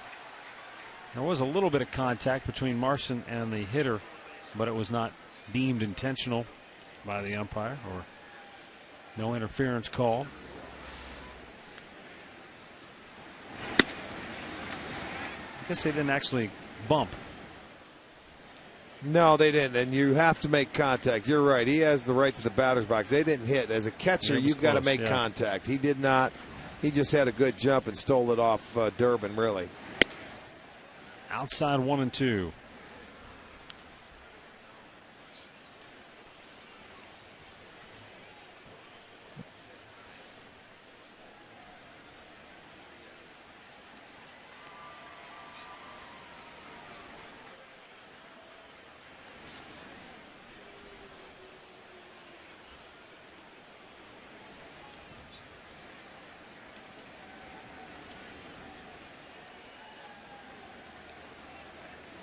Now the 1-2. You know, this kid doesn't get cheated up there. He takes a healthy Yes, rip he for a does. leadoff guy, and he's got a pretty good eye. You know, for a shortstop, because he's walked more than any other shortstop around. But I mean, he takes a pretty healthy cut. He was 0 for 3 last night, but he did walk twice in the game, and now he has 2 hits here this evening. I know, for as hard as he swings, he has 38 walks. Back to the mound. Durbin looks Davis back. Flips it over to first, 2 down. Well, let's go back to the studios right now and get the latest on that Twins-White Sox game from Al Pawlowski. All right, men, Minnesota scored a run in the top half of the first inning, but the White Sox scored 5 runs on 6 hits in the bottom half. Adam Dunn, part of it, a 2-run homer here, his 9th of the year. Nick Blackburn gave it up. It's now 5-1 White Sox. They're in the bottom of the second inning in Chicago. Back to you, Matt. All right, thanks, Al. And in Kansas City, Detroit leads the Royals 3-2.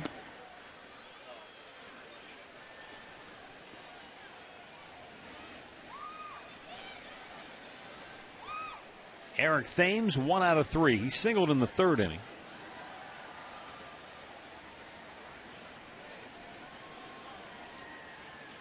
Runner goes, throw down to 3rd, and they got him. Good. Oh, the ball got if he away would've- from Hanahan, though. Davis going to try to come home. Hanahan's throw not in time, and Davis scores. You know, he's in scoring position. It's a 7-2 game. He's just right there padding stats. I wish he would have got thrown out. No reason for him to be running. Hanahan would have had him if he was able to hold on to the ball, but the ball falls out of his glove. But he's diving into him. You see, I don't expect him to run. There's 2 outs here. There's no reason to run in that situation. You see, that slide, that throw was just a little up, too far up toward the runner. And a base hit into right field. Thames has his 2nd hit of the night.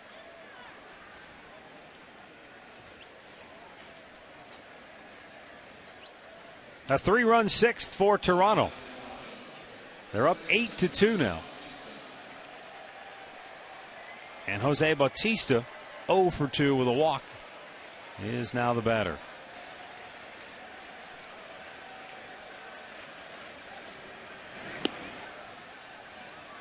Takes a strike.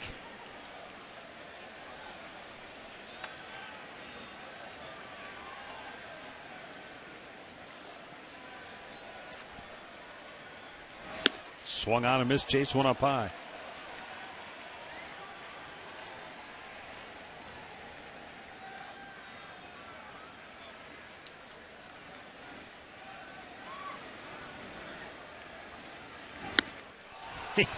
He was trying to hit one over the scoreboard. Strikes out to end the inning. Toronto tacks on 3. And we go to the bottom of the 6th, 8-2 Jays.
And we're going to the bottom of the 6th inning.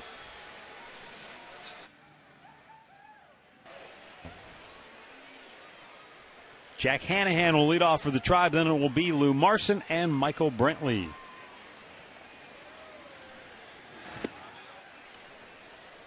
Hanahan, an RBI hit in the 2nd inning, and then a double to lead off the 4th, but they didn't get him home.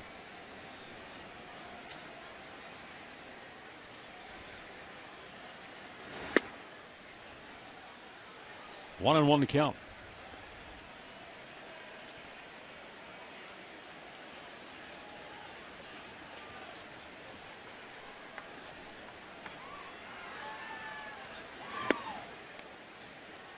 Two balls and a strike.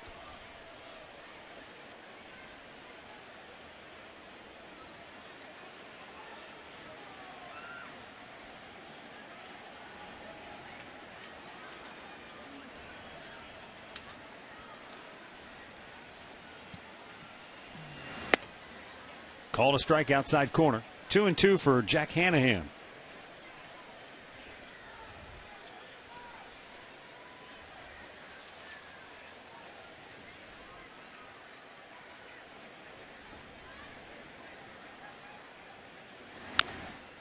Well, Tapper almost stayed fair, didn't it? You know, if it didn't hit the lip of the grass, that would have been a swinging base hit. But it just caught the lip and a kick foul.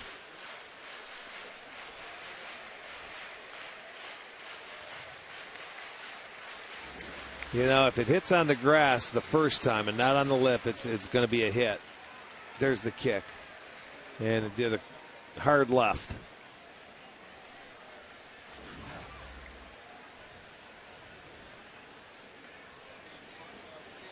Now the 2-2.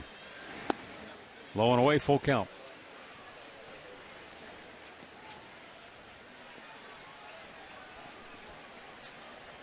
There's Lou Marson in the on-deck circle.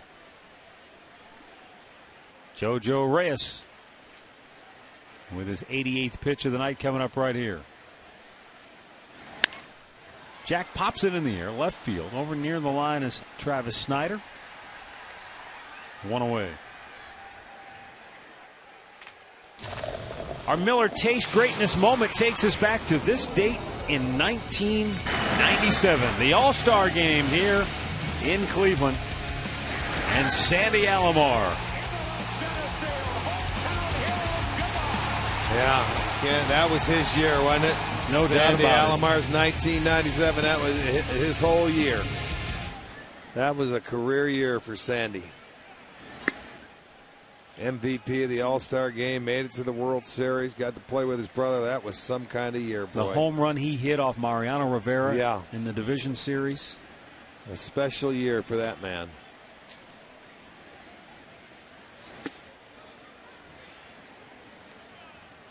One and one to count for Lou Marson.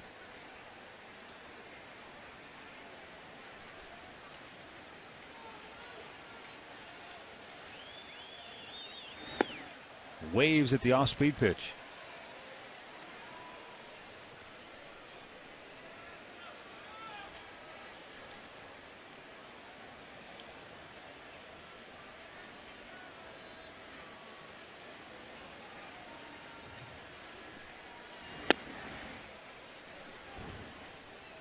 Two balls, two strikes, evens the count up. Reyes inching closer toward the 100 pitch mark tonight. Marson pops that on the right side. Hill, the second baseman, grabs it 2 away. And it'll push us to the top of the order. And Michael Brantley once again. Well, tickets in the mezzanine, lower reserve, upper box, and upper reserve. They're going to be just $13 for the rest of this Blue Jays series to honor Tribe's number 13 as Dribble Cabrera's All-Star nomination. And also, number 54 for Chris Perez. All the outfield club seats will be just $54. That's a big savings. And these deals are available exclusively on the Diamond Deals page at Indians.com. Up and in, spins Brantley out of the way. Michael singled in the first, drove in a run with a ground out in the second, and then bounced out to short back in the fourth.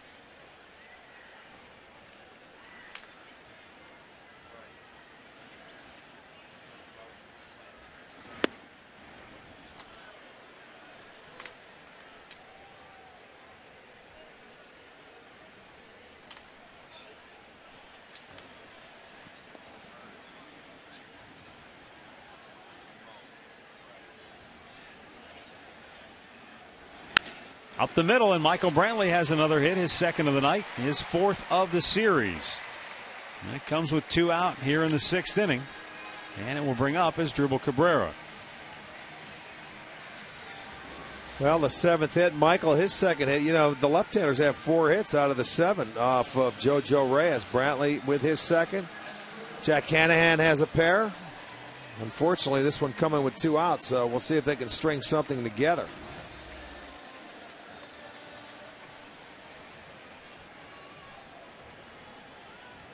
Asdrubal has walked twice tonight.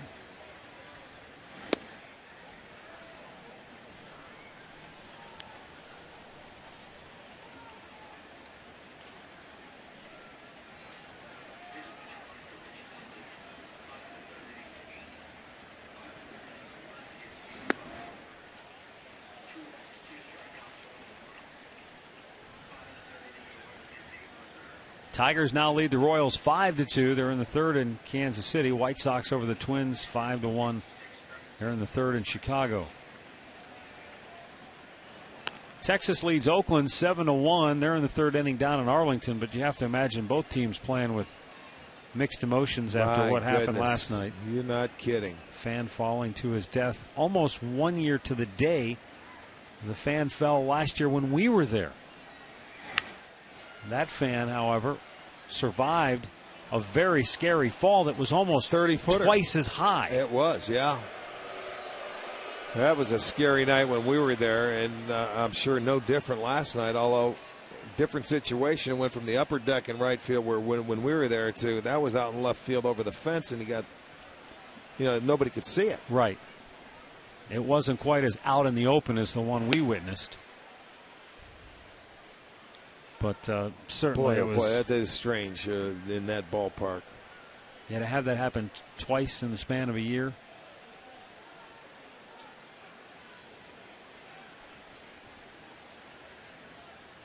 Two-two pitch. And a base hit for Asdrubal Cabrera.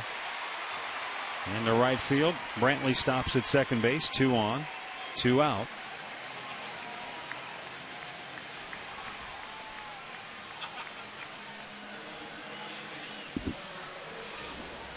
Well, this ball up and out over the plate, and Cabrera stayed on it nicely. That's about, you got to keep moving along. Base hit after base hit. Don't try and do too much. That's 8 hits now for the Tribe. It'll bring Hafner to the plate and give him a chance. Well, the Indians need a crooked number. They, as you said, time to step back behind the line and hit a 3. Shoot a 3-pointer? Yeah, but if you're Travis Hafner, just stay within yourself and don't try to do too much. There's Octavio Dotel. Tonight, 2 for 13 with runners in scoring position, 0 for their last 8. Looking for that all-important spark here in the 6th inning. And they got it going with 2 outs. It's tough to, keep an inning and continue an inning, but you got to do the best you can. Sometimes the 2-out hits are the ones that really get a team going. Outside for ball 1. Reyes over 100 pitches now on the night, nearing the end of the line for him. Got to believe this will be the last batter he faces one way or the other.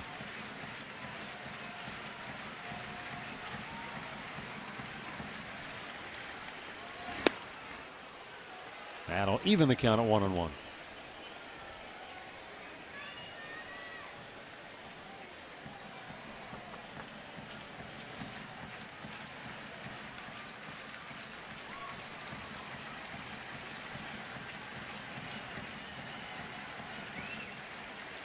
Reyes fires, and it's down low. 2 balls and a strike.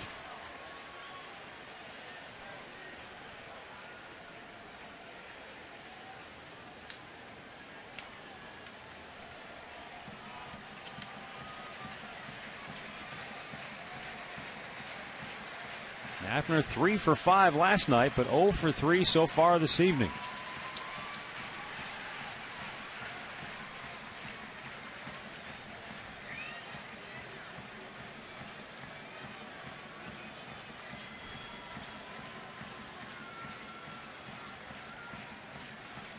having a big homestand as well. 6 for 18. And the 2-1 pitch. Low, 3 balls and a strike. Yeah. Now here would be the interesting thing. Should he walk Hafner? You got right-handed hitters coming up next, but a lot of times managers don't like to bring a reliever into a bases-loaded situation. Well, Dotel's a veteran. It won't bother him, you know. And if they do bring him in that situation, you still got, somebody on the bench. You got Santana on the bench that could pinch hit. But with 2 outs, it's only the 6th inning. You know, you still got a ways to go. Strike called, full count.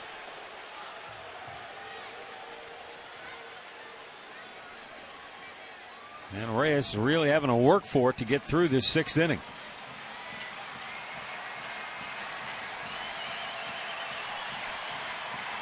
Can Hafner jumpstart the offense here in the 6th?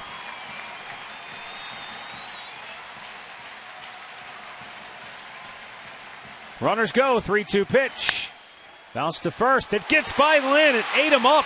And the Indians will get a run as Brantley scores. As Drupal Cabrera goes to third. The Indians at the corners with 2 down. And it's now an 8-3 ball game. Well, they had him played over on the line.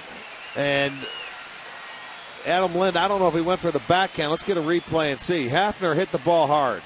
It's going on the line. Well, that ball's a play he probably should have made. That's a backhanded play.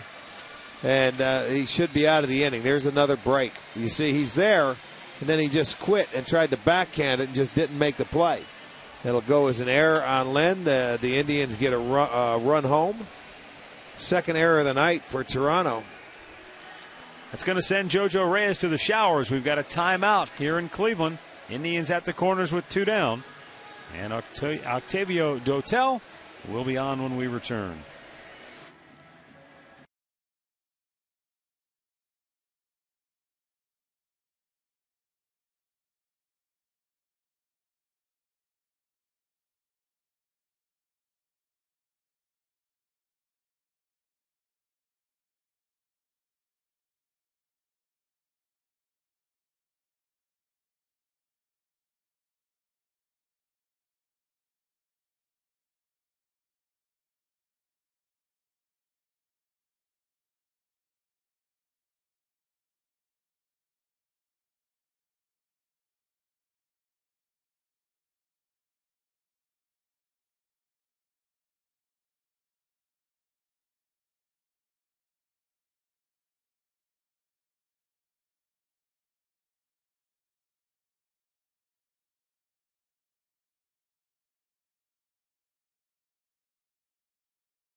Of the year, fireworks and rock and roll return July 29th and 30th when the award-winning Rock and Blast shakes Progressive Field. Visit Indians.com for event and ticket information.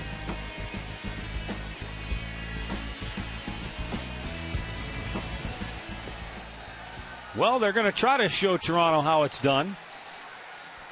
With 2 down, 2 aboard. Shelley Duncan coming to the plate. Octavio Dotel on for the 30th time this year. 2 wins, a loss. ERA 3.70. Not sure. Is Duncan going to get pinch hit for? Yeah, it looks like Buck's coming out. He was kind of loitering around the top step of the dugout, and you're right. He will come out, and Buck will pinch hit for Duncan here. So Manny Acta will take a shot with the left-handed hitter.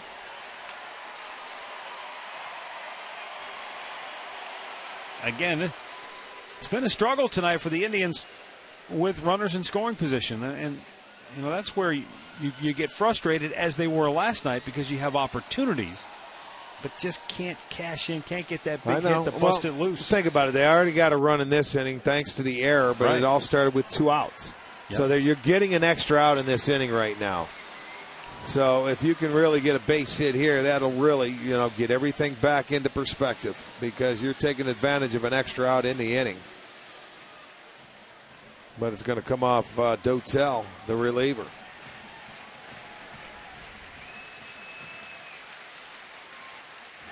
And the pitch is a strike.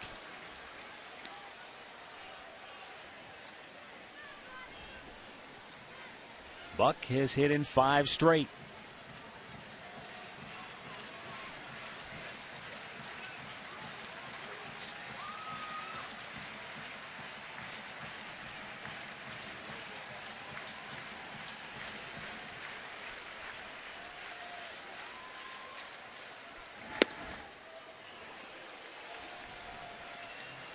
One ball and 1 strike.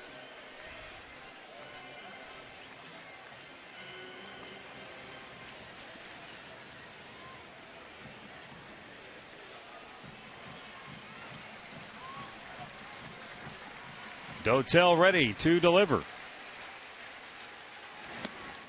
And it's low again. 2 balls and a strike.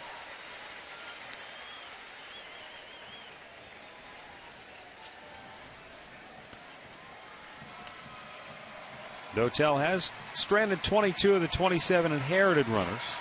It's a nice number. Buck 2 for 5 as a pinch hitter. And the 2-1. Sends a long fly ball foul down the right side. And we'll come back and do it again.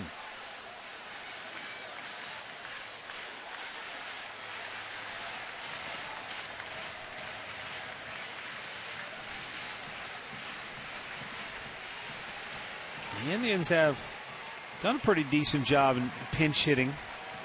6 for 32 as a team, but they've had a lot of big pinch hits. Yeah, that's for the American League, you think that's pretty good.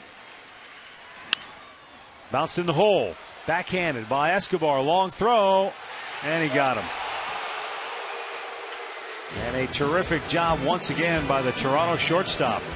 Short circuits a potential rally. Indians get a run, but they trail at 8-3.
Right now, the Blue Jays on top, the Tribe 8-3.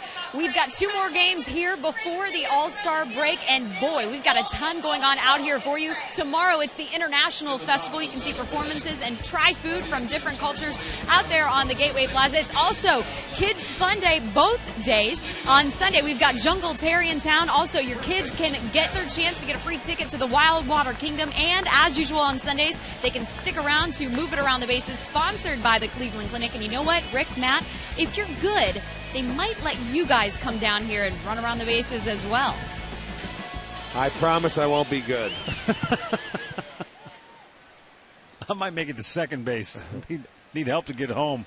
Yes, I know. I witnessed you guys in fantasy camp. You're right. You'll need some help. You and Jim Hanlon. Oh. You go halfway and we'll let him pick you up at second. Little relay race. 1-1 to count for Adam Lynn. Travis Buck stays in the game and left.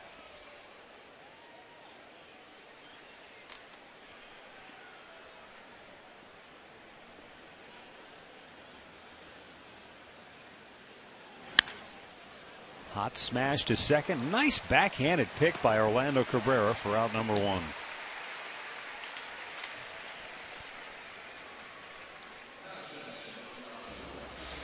Yeah, you look how nice and relaxed his hand is when he goes to the backhand side and just goes with it. Nicely done. Nice soft hands. He didn't get stiff and he just went with the ball, picked it up, made it look easy.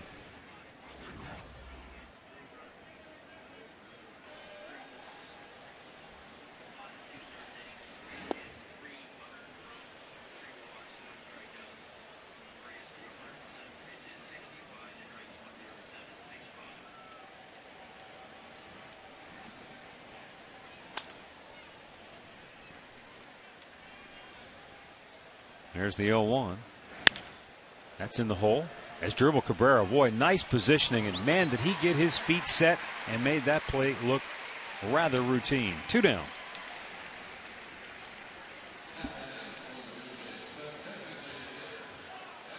That's one of those plays, you've talked about it before. If you continue to go laterally, it makes it a tougher play. But he was able to get in front of it and charge it. Well, the key is the footwork right there, getting yourself to come around the ball where your momentum is going to first base, and it's all done with the footwork. This guy's had a good night. Edwin Encarnacion looking for his 4th hit, but he sends it sky high to left. And Travis Buck will make the catch. It's a 6-pitch, 7th inning for Chad Durbin. But the Jays still in command, 8-3.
Panini's location near you and get yourself overstuffed. They've got the great sandwiches. They've got the wings, pizza, anything you're craving. They've got it at Panini's. And you can log on to paninisgrill.com and find a location near you. Home half of the 7th, it will be Orlando Cabrera, Matt Laporta, and Austin Kearns for the Tribe.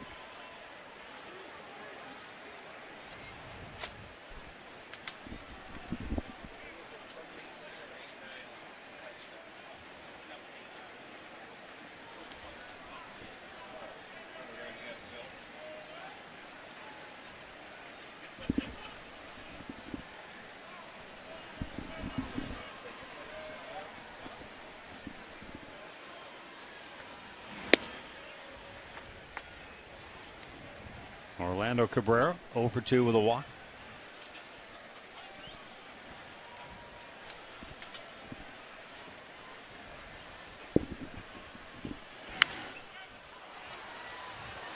That's going to stay in play. Yes, it is. Lynn reaches over, tumbles down, and hangs on. Yep. Boy, right at the edge. Well, that can be dangerous, though. You know, you catch a spike and roll your ankle going down those stairs. You're in your home dugout. Yeah. That's your boys. You're going to get help over there. Watch, they all come back, but he gets over there, makes a catch, and that. Look at his own boys didn't even help him until he fell. Normally, you'll have a couple guys over there ready to hold you up. He did a nice job of concentrating, staying with it, and catching the baseball.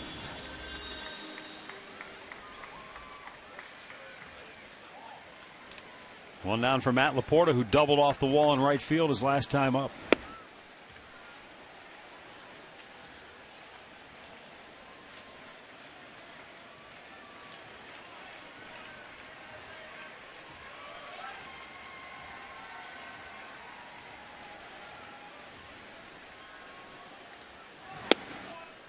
Down low.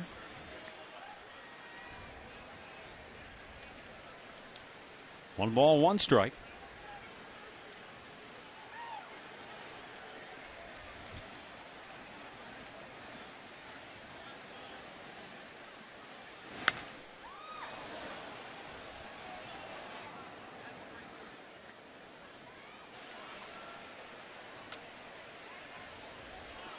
Frank Herman is up in the Indians bullpen after Chad Durbin has gone an inning and 2/3.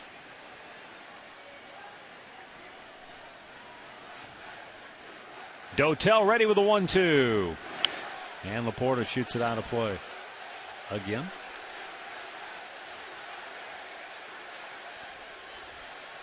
Detroit over the Royals 5-3 in Kansas City. White Sox lead the Twins 5-2 in Chicago. Boston leading Baltimore 9-3. They scored 8 in the first inning. They're in the 6th now at Fenway.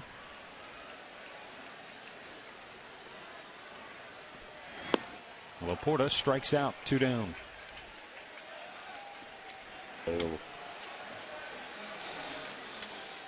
Next Friday at Progressive Field, join Our Lady of the Wayside for Grapes and Ale. It's the hottest barbecue of the summer. $50 admission, but it includes a souvenir wine glass, wine samplings, barbecue from Bubba's Q, Famous Dave's, the Strip Steakhouse, and more. Visit thewayside.org for tickets and all the information.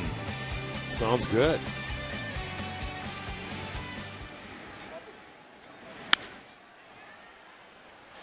Fly ball to left. Snyder is there, and the Indians go in order. We go to the 8th. 8-3 Toronto.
Is presented by the authority of the Cleveland Indians and may not be reproduced or retransmitted in any form. And the accounts and descriptions of this game may not be disseminated without the express written consent of the Cleveland Indians. What do you got, pal? Half a moon? Where oh, are we yeah, at in the calendar? not till the 16th. 16th of July. It'll be full? Yes. Oh, we're bearing down on that pretty good. Yes, we are. So next week. Beautiful night here in downtown Cleveland, but not so beautiful on the field. Blue Jays with an 8-3 lead. 3 in the second, 2 in the fourth, 3 in the sixth. So the Blue Jays have made hay in the even-numbered innings here tonight. Frank Herman on for the 18th time this year after Chad Durbin went an inning and two-thirds scoreless. Frank Herman also pitched two-thirds of an inning last night, gave up a couple of hits. Had a strikeout.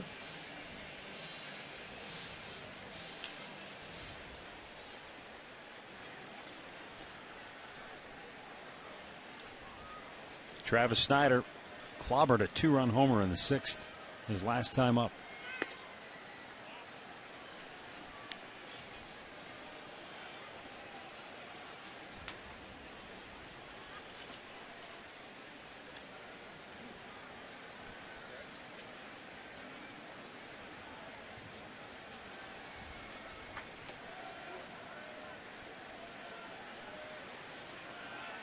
Herman with the 1-0. And that caught Lou Marson right square in the mask. And Lou doesn't, nothing affects him. He just turns back to get a ball. He doesn't look where the ball was at. Watch, it falls down, and Lou just says, give me another ball. Boom. Ouch. Give me it. You see, he acts like it never even affected him.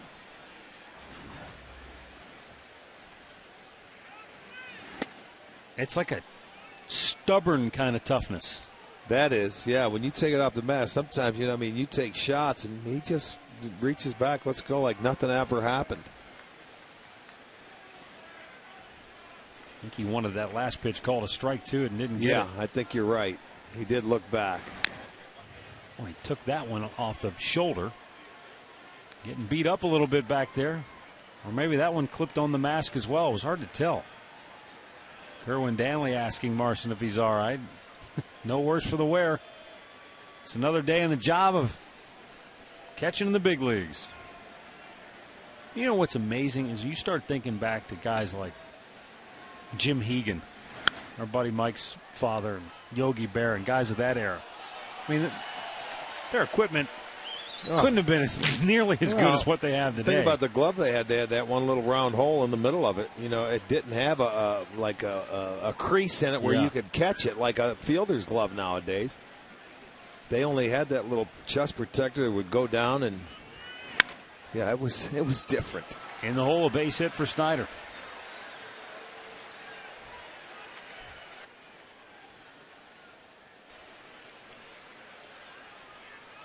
Our in-game box score is brought to you by Hyundai. And Yunel Escobar with a couple of hits. Eric Thames with a couple of hits. Encarnacion with 3. Snyder the big home run. 7-9 with 6 RBIs out of the 8. All 8 runs today charged to Mitch Talbot.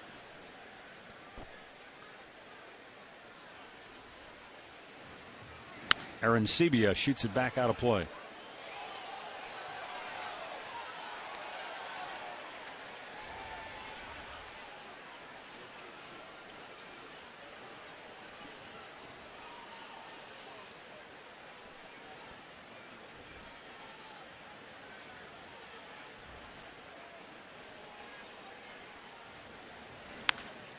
Popped him sky high. Laporta and Marson converge. Matt says, I'll take it. He does. 1 away.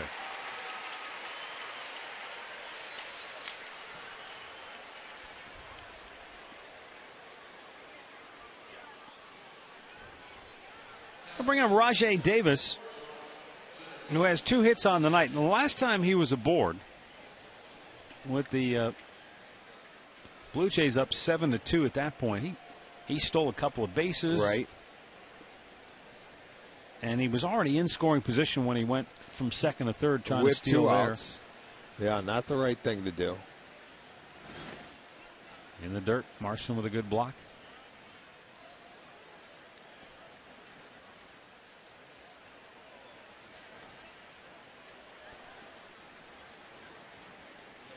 And there's Travis Snyder. A couple of hits tonight.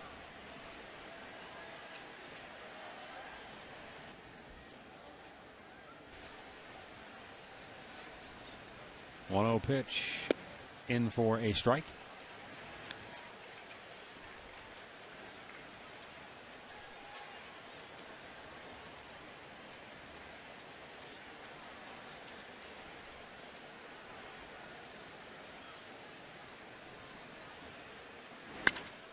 Rope down the left field line. Another hit for Davis.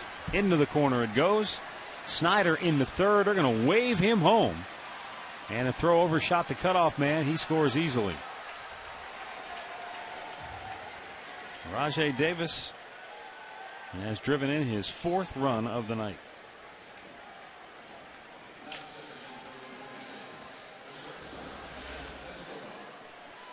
There's just a pitch that Frank Herman did not get inside where he wanted it. And Davis able to keep that ball fair. Snyder can score from a first, makes it a 9-3 ball game. 14 hits for the Jays, and they're just continuing to add on. Even innings, you mentioned it. 2, 4, 6, and now 8. They have scored. Escobar, 2 hits on the night with a run batted in. Now, so much for that 9th inning collapse taking the wind out of the sails of Toronto. No, it all comes back. It doesn't matter. It was a huge win for the Indians yesterday, but you come back and it's all on the starting pitcher of how far that momentum goes. Today, Reyes came out, and, both pitchers throwing a lot of pitches early. But Toronto ended up getting the most of Mitch Talbot, 11 hits in his 5 1/3 innings. They had their chances against Reyes as far as the Indians were able to go, but they just couldn't get that big hit when needed. Yeah, the Blue Jays got big 2-out RBI hits to pull away, and the Indians couldn't get that big 2-out RBI hit because too many of their hits came with 2 outs to get a rally started, and that's a tough way to go, as we all know.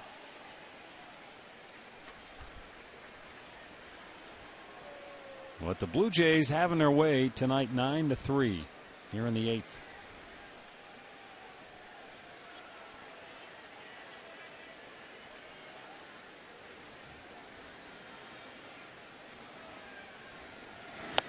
Slider down low. 2 balls and a strike.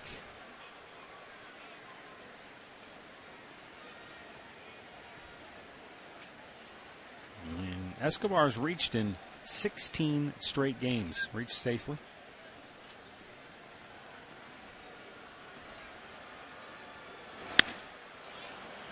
Center field, Michael Brantley. 2 down.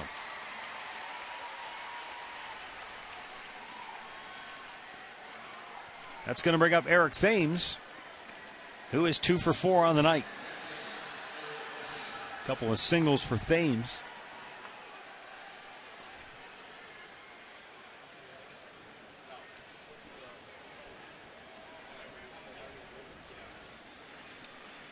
Same 2 teams tomorrow night, game 3 of this 4-game series. It's another 7 o'clock start. We'll have it for you on Channel 3 tomorrow night. Liner to second base, right at Cabrera to end the inning. Another run for the Blue Jays. They lead it 9-3.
6th inning here at Progressive Field. And a new pitcher for Toronto. Right-hander Sean Camp coming on after Octavio Dotel went an inning in the 3rd, scoreless.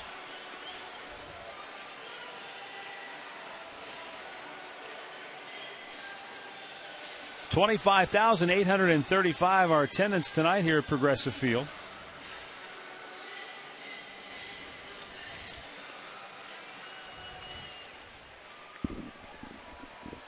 And as I mentioned before we went to break, another 7 o'clock start tomorrow night.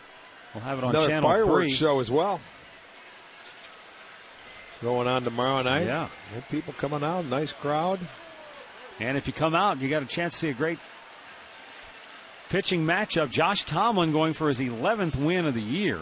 And while his numbers aren't that great, Brandon Morrow is always capable of dialing up a doozy for Toronto. He's 5-4 with a 4.73 ERA on the season.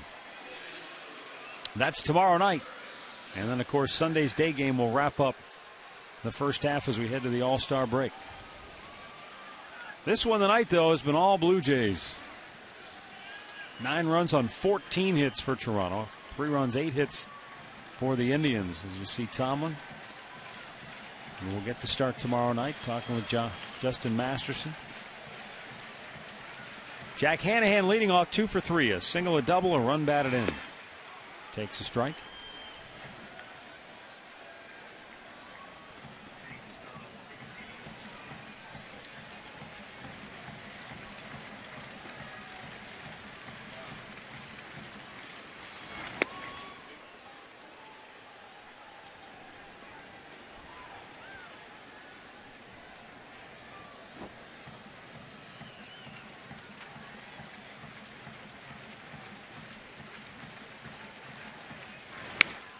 There's a floater dropping, base hit. Jack Hanahan, his 3rd hit of the night.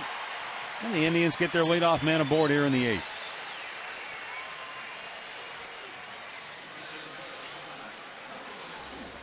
There you go. Not how hard you hit him, it's where you hit him. That was a little slider coming in on the hands. It jams Jack, but gets enough of it. It falls in for a base hit. He has 3 of the 9 Indians hits tonight.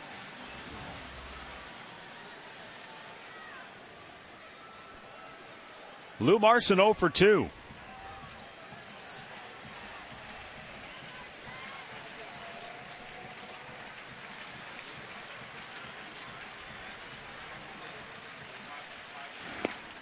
Marson looks at a ball inside.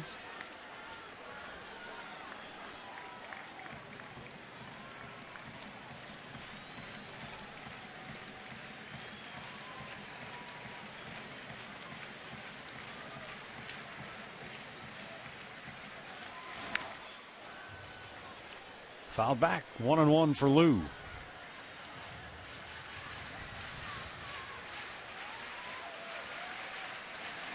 Marson has been a terror against left-handers this year.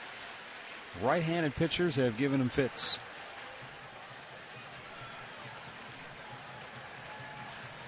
He has about the exact same number of hits. He has a dozen hits against right-handers.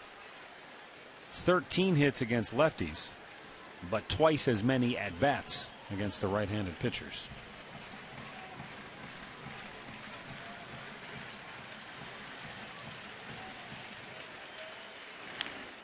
Again, it's fouled back, 2-2.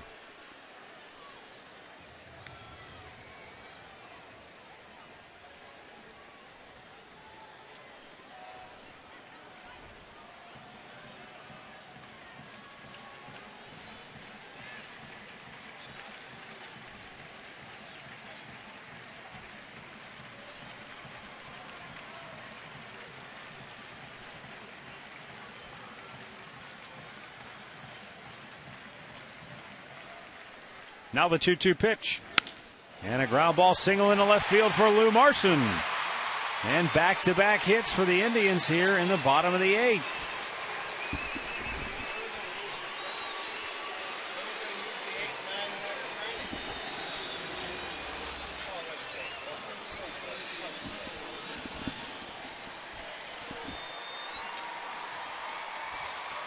There you go.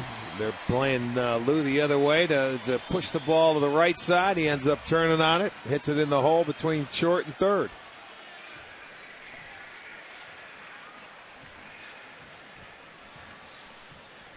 Now the Brantley bunch hoping to see Michael keep the rally going. He has 2 hits tonight. He's driven in a run. He scored 1. They're down 6 here in the bottom of the 8th. But maybe, just maybe, they've got a little magic left in them after last night's performance. Well, they do a great job of scoring late in the ball games from the 8th, 9th inning here in this ballpark. They've outscored the opposition by 30 runs coming into tonight from the 8th inning on. 30. Fouled first base side. They've been outscored, meanwhile, in innings 1 through 7 by 13. Yeah, so it's sort of slow strange. Well, let's go. Jays put one on the board in the 8th. They've got to pad that, so they got to put some crooked numbers up there right now.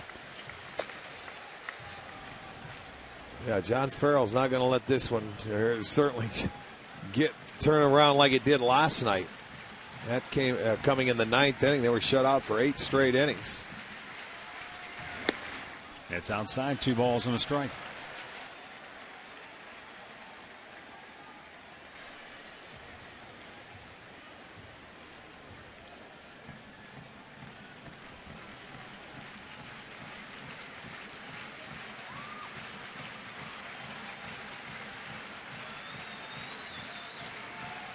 John Farrell called last night's loss gut-wrenching. To cough this one up tonight, I'm sure he would call it inconceivable.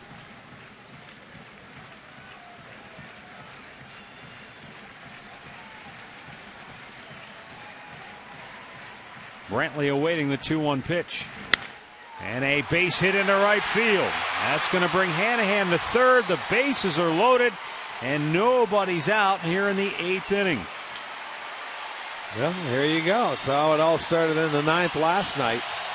They had the bases loaded and nobody out. Back up to the top of the lineup. They do it again tonight. Brantley now with 3 hits. So the Brantley bunch out there, they're happy that one of their sons has another hit. There it goes. A ball, 2-1 count. They will send their pitching coach out to the mound to just bide some time and let Jason Frazier get in the pitches that he needs and gets ready to go. Well, while they talk things over, let me talk to you for a moment about the Gathering Place, which helps individuals and family members who've been touched by cancer. Every time the Indians homer, Rick and I donate $5 each to the Gathering Place, and Great Clips donates $50. Our total so far this year, $4,740. For more information, visit touchedbycancer.org. Great needs, great deeds, Great Clips. Well, here we go now. Bases loaded, nobody out is Drupal Cabrera. 2 walks, a single. He's also grounded out tonight. That base hit came in his last trip to the plate in the 6th. And a base hit again into right field. That's going to get a run home. Base is still loaded. It's 9-4. Yeah, move that train. There it is. 4 straight singles. Oh, boy. Now the fans are getting into it. Better late than never. And John Farrell is going to go back to the bullpen. Sean Camp does not retire a batter here tonight, just as Frank Francisco did not retire a batter last night. Well, he finds another one. He just got after that first pitch and pulled it in the hole. And boy, oh boy, here come the Indians. Look out. A timeout at Progressive Field. Jason Frazier coming on when we come back.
One of the best courses in northeastern Ohio. You'll get a chance to play them all for as little as $25 each. Now the card will cost you $49.95, but it pays for itself if you play twice. Fowler's Mill, Aurora Country Club, Stonewater, Little Mountain, Peak and Peak, Shale Creek, Whispering Woods, Ashland Country Club. Click on STOHD.com. Visit the marketplace and purchase your Tee It Up Ohio golf card today.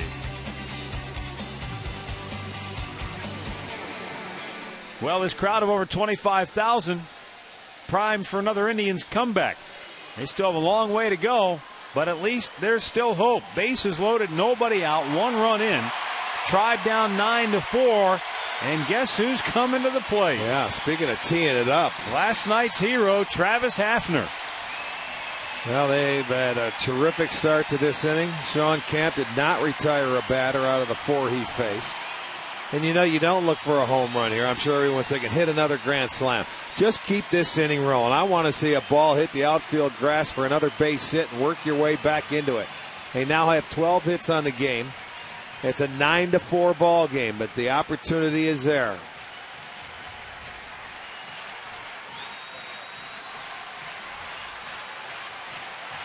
No shift with the bases loaded.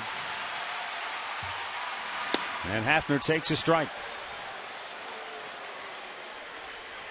Frazier, good fastball up there, 93 miles an hour.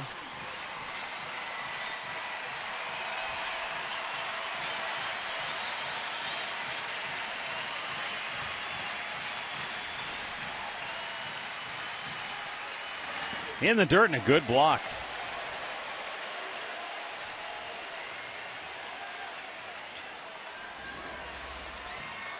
Looked like a slider. He wanted, but when you're going to throw that slider, you want it down out of the strike zone. You certainly do not want to hang it to this man.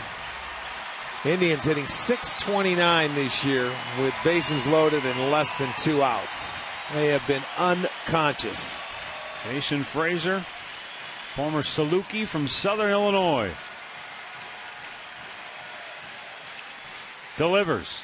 And Hafner takes a strike. It's 1-2.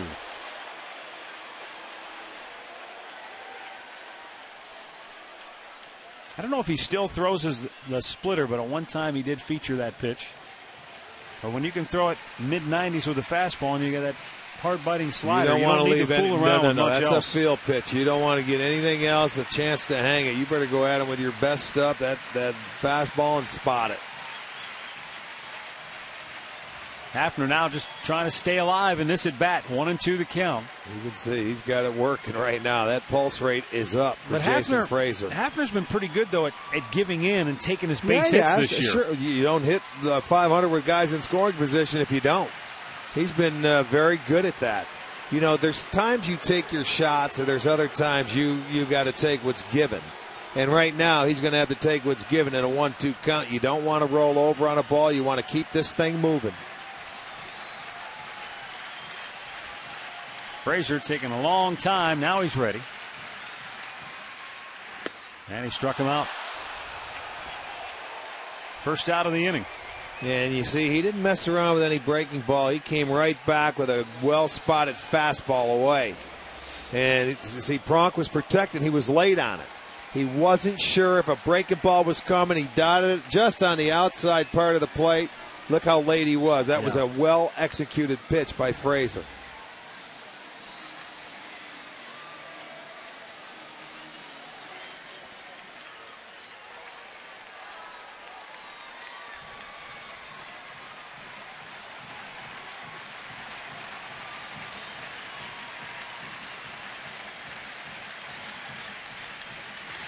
Up high, ball 1 to Travis Buck.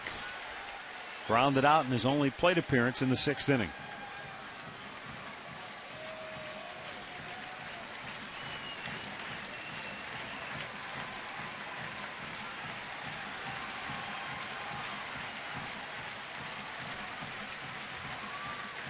Bases loaded. 1 out, 1-0 pitch outside. 2 balls, no strikes. Aaron Sebia goes for a chat.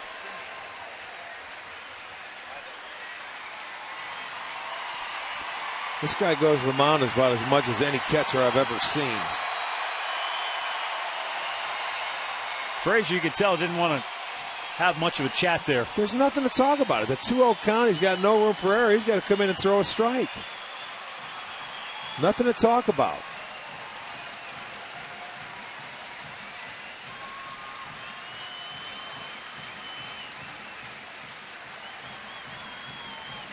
Now the 2-0. Slicing down the left field line. Snyder, a long run. He can't get there. Short hops the wall. That's going to score Marson. Brantley comes home to score. As Dribble Cabrera into third, Travis Buck delivers a 2-run double. A 3-run 8th inning for the Tribe, and all of a sudden it's a 3-run game at 9-6. Well, that was a great at-bat. He had the count in his favor, and he did. He was looking for a ball away, and he gets it, and he stayed on it.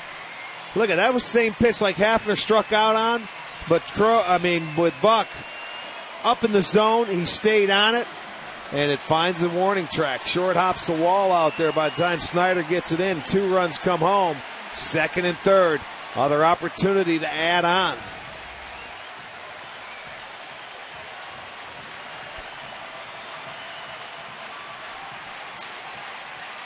Base hit here makes it really interesting. Oh, you're not kidding. Orlando Cabrera 0 for 3 with a walk. Looks at a ball up high.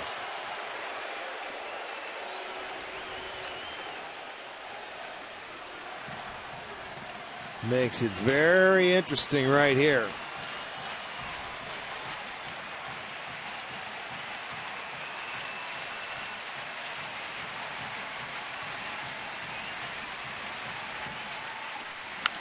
Rip foul the other way. This is one of those innings that the Indians have occasionally where everybody becomes involved and they put up a big number.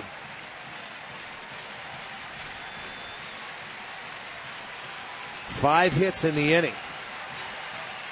The only guy that made it out was the hero in last night's game, so they got to pick him up tonight. Orlando Cabrera trying to keep the heat on. Pops it up. Right field near the line. Thames coming in, long run. He makes the catch in foul ground, and the runners have to hold 2 down. And that will bring up Matt Laporta.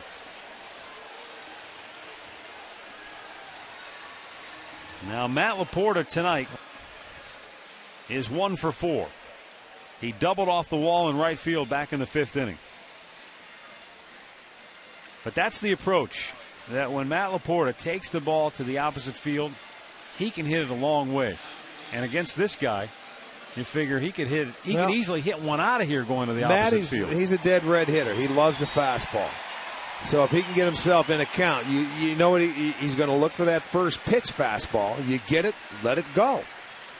And after that, if you can get into a hitter's count, and Fraser will give you the fastball. He also has the slider, but we haven't seen many. He's stayed with that fastball in the pitches when he needs to throw strikes. I'll be curious to see if he goes first pitch fastball then. If he doesn't, he may not. But I know one thing: he doesn't want to fall behind. But if you're the hitter, that's what you look for. Give me my first pitch fastball. If you like it, go after it.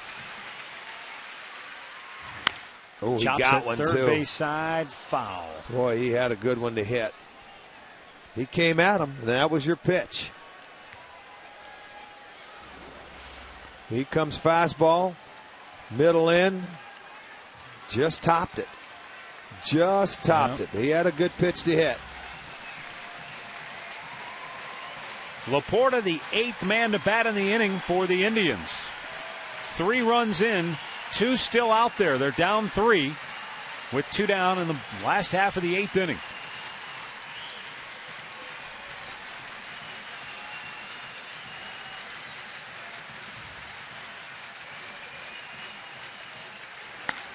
And a big chopper towards short.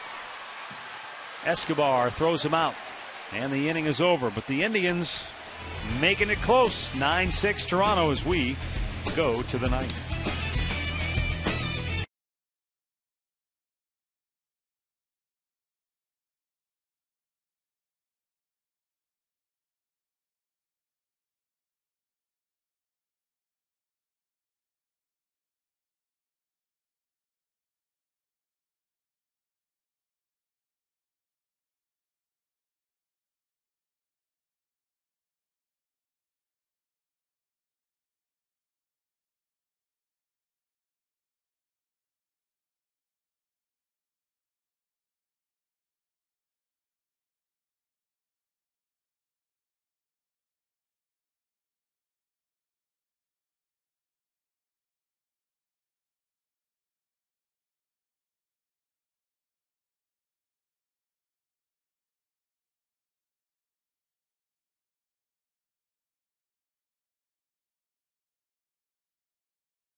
Ninth inning.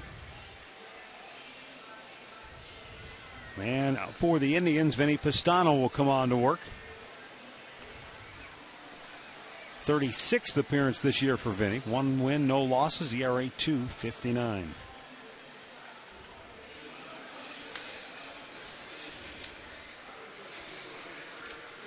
He'll be facing Jose Bautista, Adam Lynn, and Aaron Hill.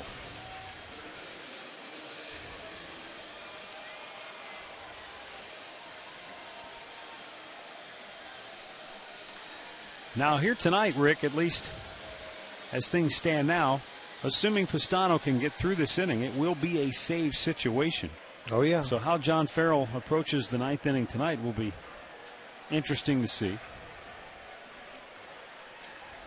Well, the bottom part of this Toronto lineup has done, most of the damage. They've scored 7 runs. John Roush is heating up in the Toronto bullpen. It looks like John Farrell is going to give him the opportunity to save tonight's game.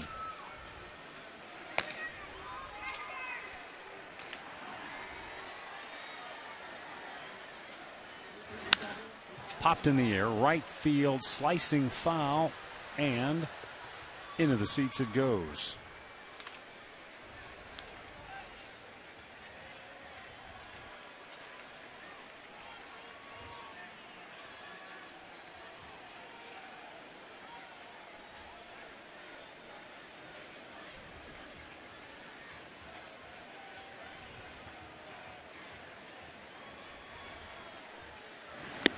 Slider away.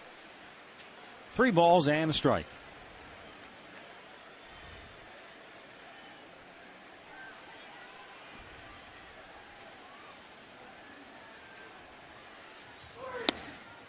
And walked in ball 4. Toronto gets their leadoff man aboard. Second walk for Bautista tonight, 0 for 3 otherwise. And it will bring up Adam Lynn, who is 1 for 4 on the evening. And out to the mound goes Lou Marson. After the ball game, we've got the Conrad's Tire Express and Total Car Care postgame show. Conrad's, home of the lowest everyday tire price guarantee. Look back at the highlights as usual. We'll also get you set up for the 3rd game in this series, which comes your way tomorrow night at 7. And Al will have a look at highlights from around the league. A couple of games in the AL Central still going on and will still be going on. How about Minnesota? What a comeback. They were down to Chicago. They now lead the White Sox 8-5 in the 5th inning. Tigers still lead Kansas City 5-3. They're in the 6th at Kauffman Stadium.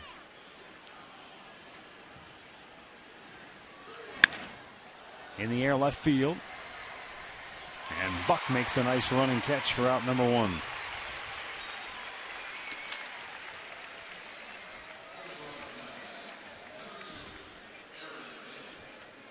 Brings Aaron Hill to the plate, 0 for 3 tonight. He walked and scored back in the 2nd.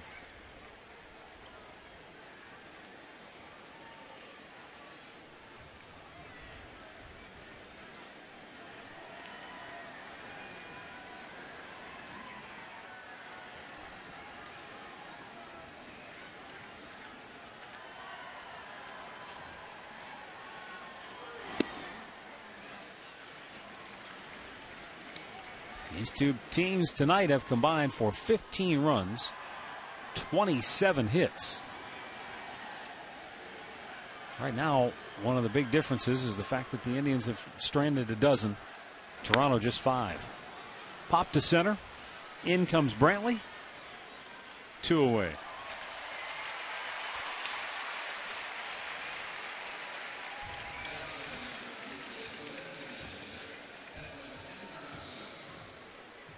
Edwin Encarnacion will be the batter now. He is 3 for 4 on the night. Yeah, he went 3 for 5 last night. He's having a good series.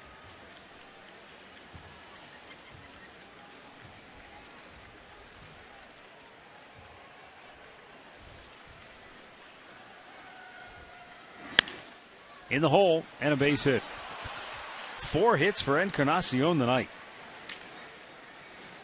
And 2 Blue Jays aboard with 2 down for Travis Snyder, who's suddenly on a hot spell. They're getting himself. it ready for the hottest part of the lineup down in the bottom end. They have been very good all night long. Encarnacion with 4 hits. Snyder's got a couple of hits, and he's got, 3 RBIs? Yep. Davis has 4 ribbies. He's hitting 9th. I mean, it's the bottom part has really done the damage.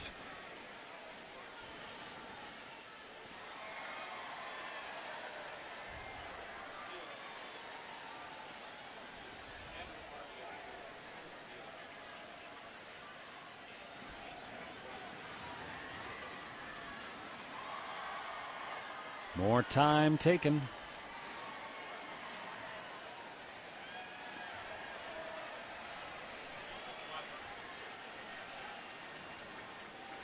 There you see the runners.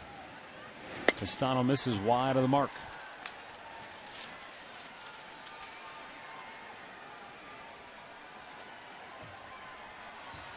There you go. How about that? That's some kind of damage. Yeah. Sure is. You know, you go up there, you say, we're facing the Blue Jays. You think Lynn, Batista, those guys are going to do the damage. It's been the bottom part.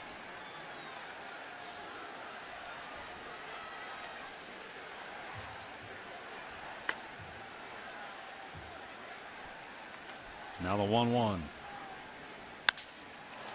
Drilled deep center. Brantley back on the track at the wall, and it hits off the top of the fence. 2 runs are going to score. Travis Snyder has driven in 5 runs tonight for the Blue Jays. And that makes it 11-6 Toronto. Well, that ball just missed going out. It looked like it hit the yellow line to come back into play. So Pastano comes out. He gives up a couple of more, and it's just not. This is one night that the Indians pitching is giving it up. This didn't miss by much. Look at right down the middle. And watch where this ball hits. Brantley goes back right in front of their bullpen. Hits the cushion right on the yellow line. Comes back into play. So it has been all Toronto. 16 hits, 11 runs.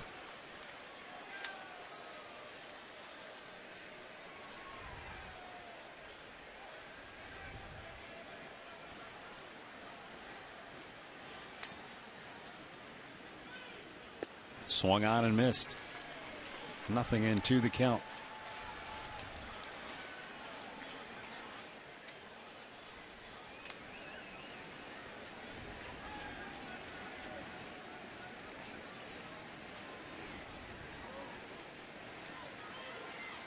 Swung on and missed. He chased it. And the inning comes to an end. But 2 big ones for Toronto now have the Blue Jays up by 5.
On to pitch now for Toronto.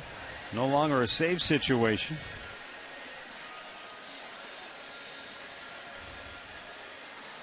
They'll be facing the bottom third of the Indians' order here in the bottom of the ninth inning. I think Johnny Farrell might be glad it's not a safe situation. Keep adding on is what you want. The more runs you put on the board, well, they have 11. They continued to add on tonight. They brought the bats out. Corey Patterson has come on now in right field. Get a pinch hitter for the Indians as Grady Sizemore bats for Austin Kearns.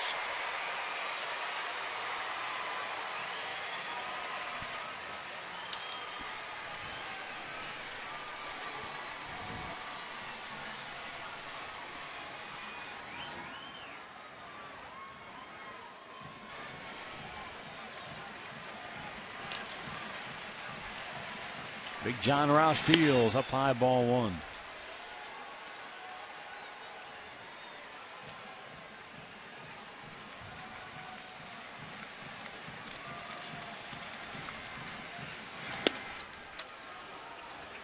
One on one the count.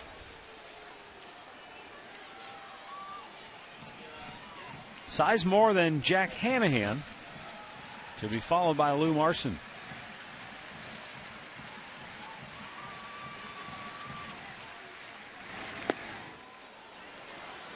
One ball and two strikes now for Grady Sizemore.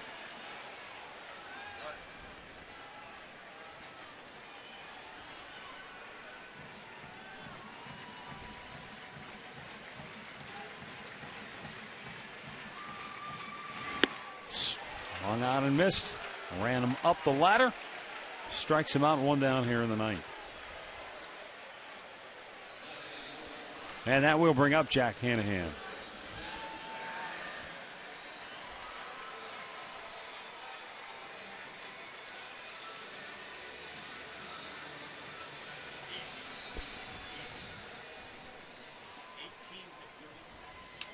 Jack Hanahan, 3 hits on the night. He has 2 singles, a double, a ribby, and a run scored.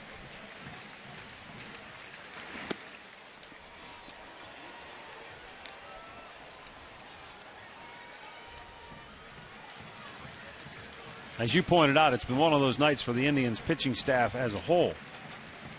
But the offense has had plenty of opportunities that they let slip by early.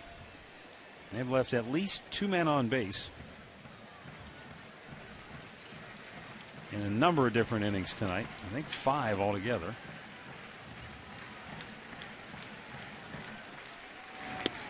A strike called to Hanahan.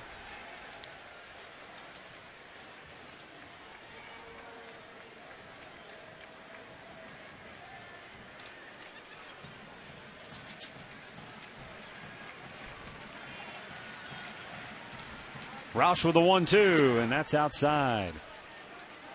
2 balls and 2 strikes.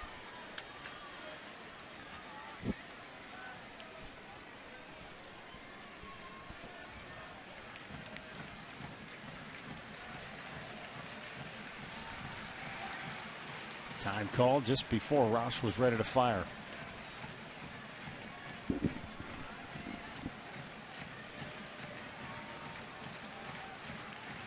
The 2-2 outside, full count.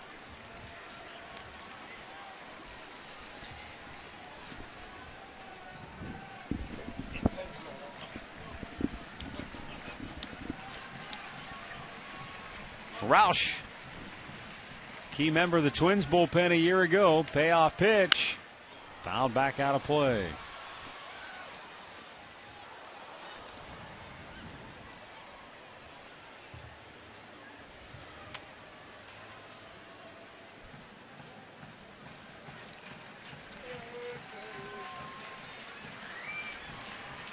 Again, the 3-2.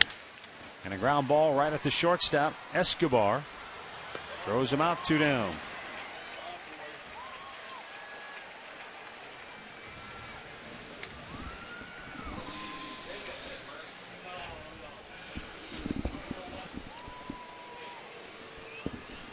Lou Marson will be the batter. Lou tonight has a hit and a run scored. 1 for 3.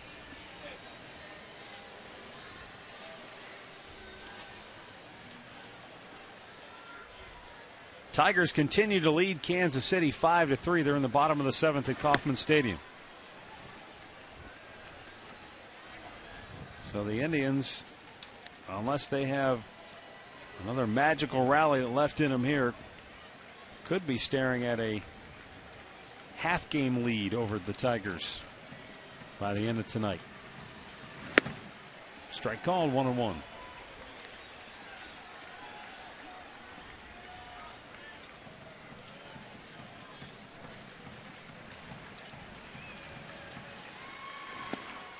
And a little bit low. 2 balls and a strike.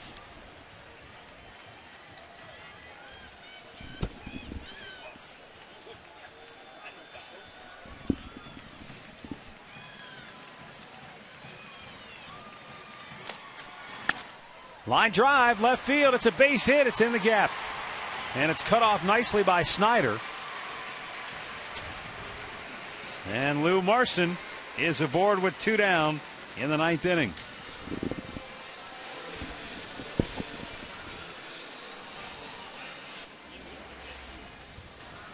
Lou Marson just shot it right up the alley. Well, he fell behind him, so he says, I got to throw him a strike here. I'm not going to let him on. So Lou comes back. He gets a hit. 14 for the Tribe now.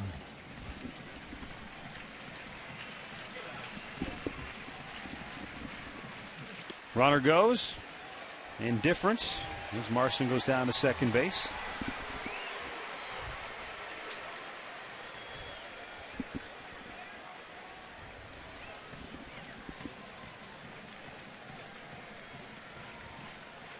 Michael Brantley, 3 hits on the night.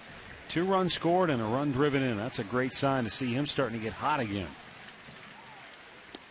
Takes a strike to even the count.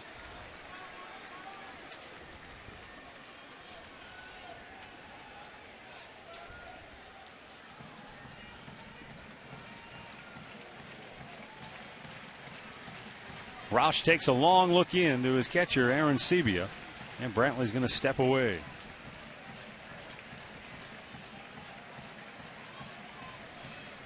We're back with you tomorrow night at 7 o'clock. Indians Blue Jays round 3 in this 4-game series. Josh Tomlin will be looking for his 11th win of the year for Cleveland. The 1-1.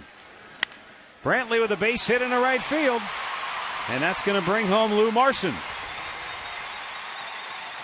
And so Michael Brantley with a 4-hit night.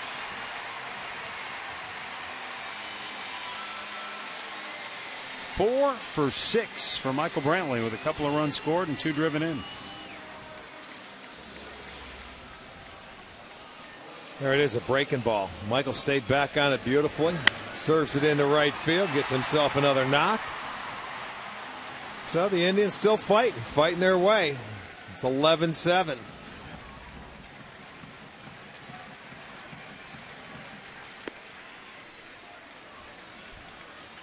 And as Dribble Cabrera, who has 2 hits, 2 walks, and a run batted in tonight.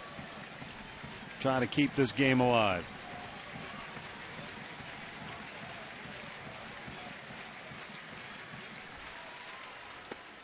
Over the outside corner, it's 0-2.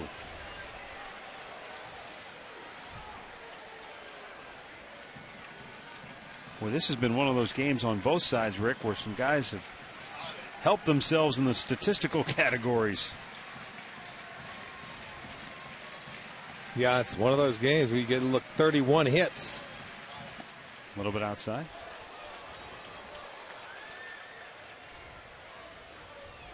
Edwin Encarnacion, a 4-hit night for Toronto. Brantley, a 4-hit night for the Indians. Jack Hanahan, a 3-hit night for the Indians. Travis Snyder, a 3-hit night for Toronto. Rajai Davis also has 3 hits for the Blue Jays and 4 runs batted in. Snyder has driven in 5 for Toronto. Cabrera strikes out and the game is over. Final score, the Toronto Blue Jays 11 and the Cleveland Indians 7. With the win, the Toronto Blue Jays are 43-47. The loss drops the Indians to 47-40. Winning pitcher is JoJo Reyes. He's now 4-7 on the year. The loser is Mitch Talbot. He drops to 2-6. Time now for our play of the game, brought to you by KeyBank. Thanks for making KeyBank the #1 bank in Northeastern Ohio. Well, this is going to do it. This is the hit that really did the damage to Mitch Talbot. And Snyder, what a night he had. He gives it a shot into the seats, his second home run of the year, and he had a terrific night. So that is going to be our KeyBank key play of the game.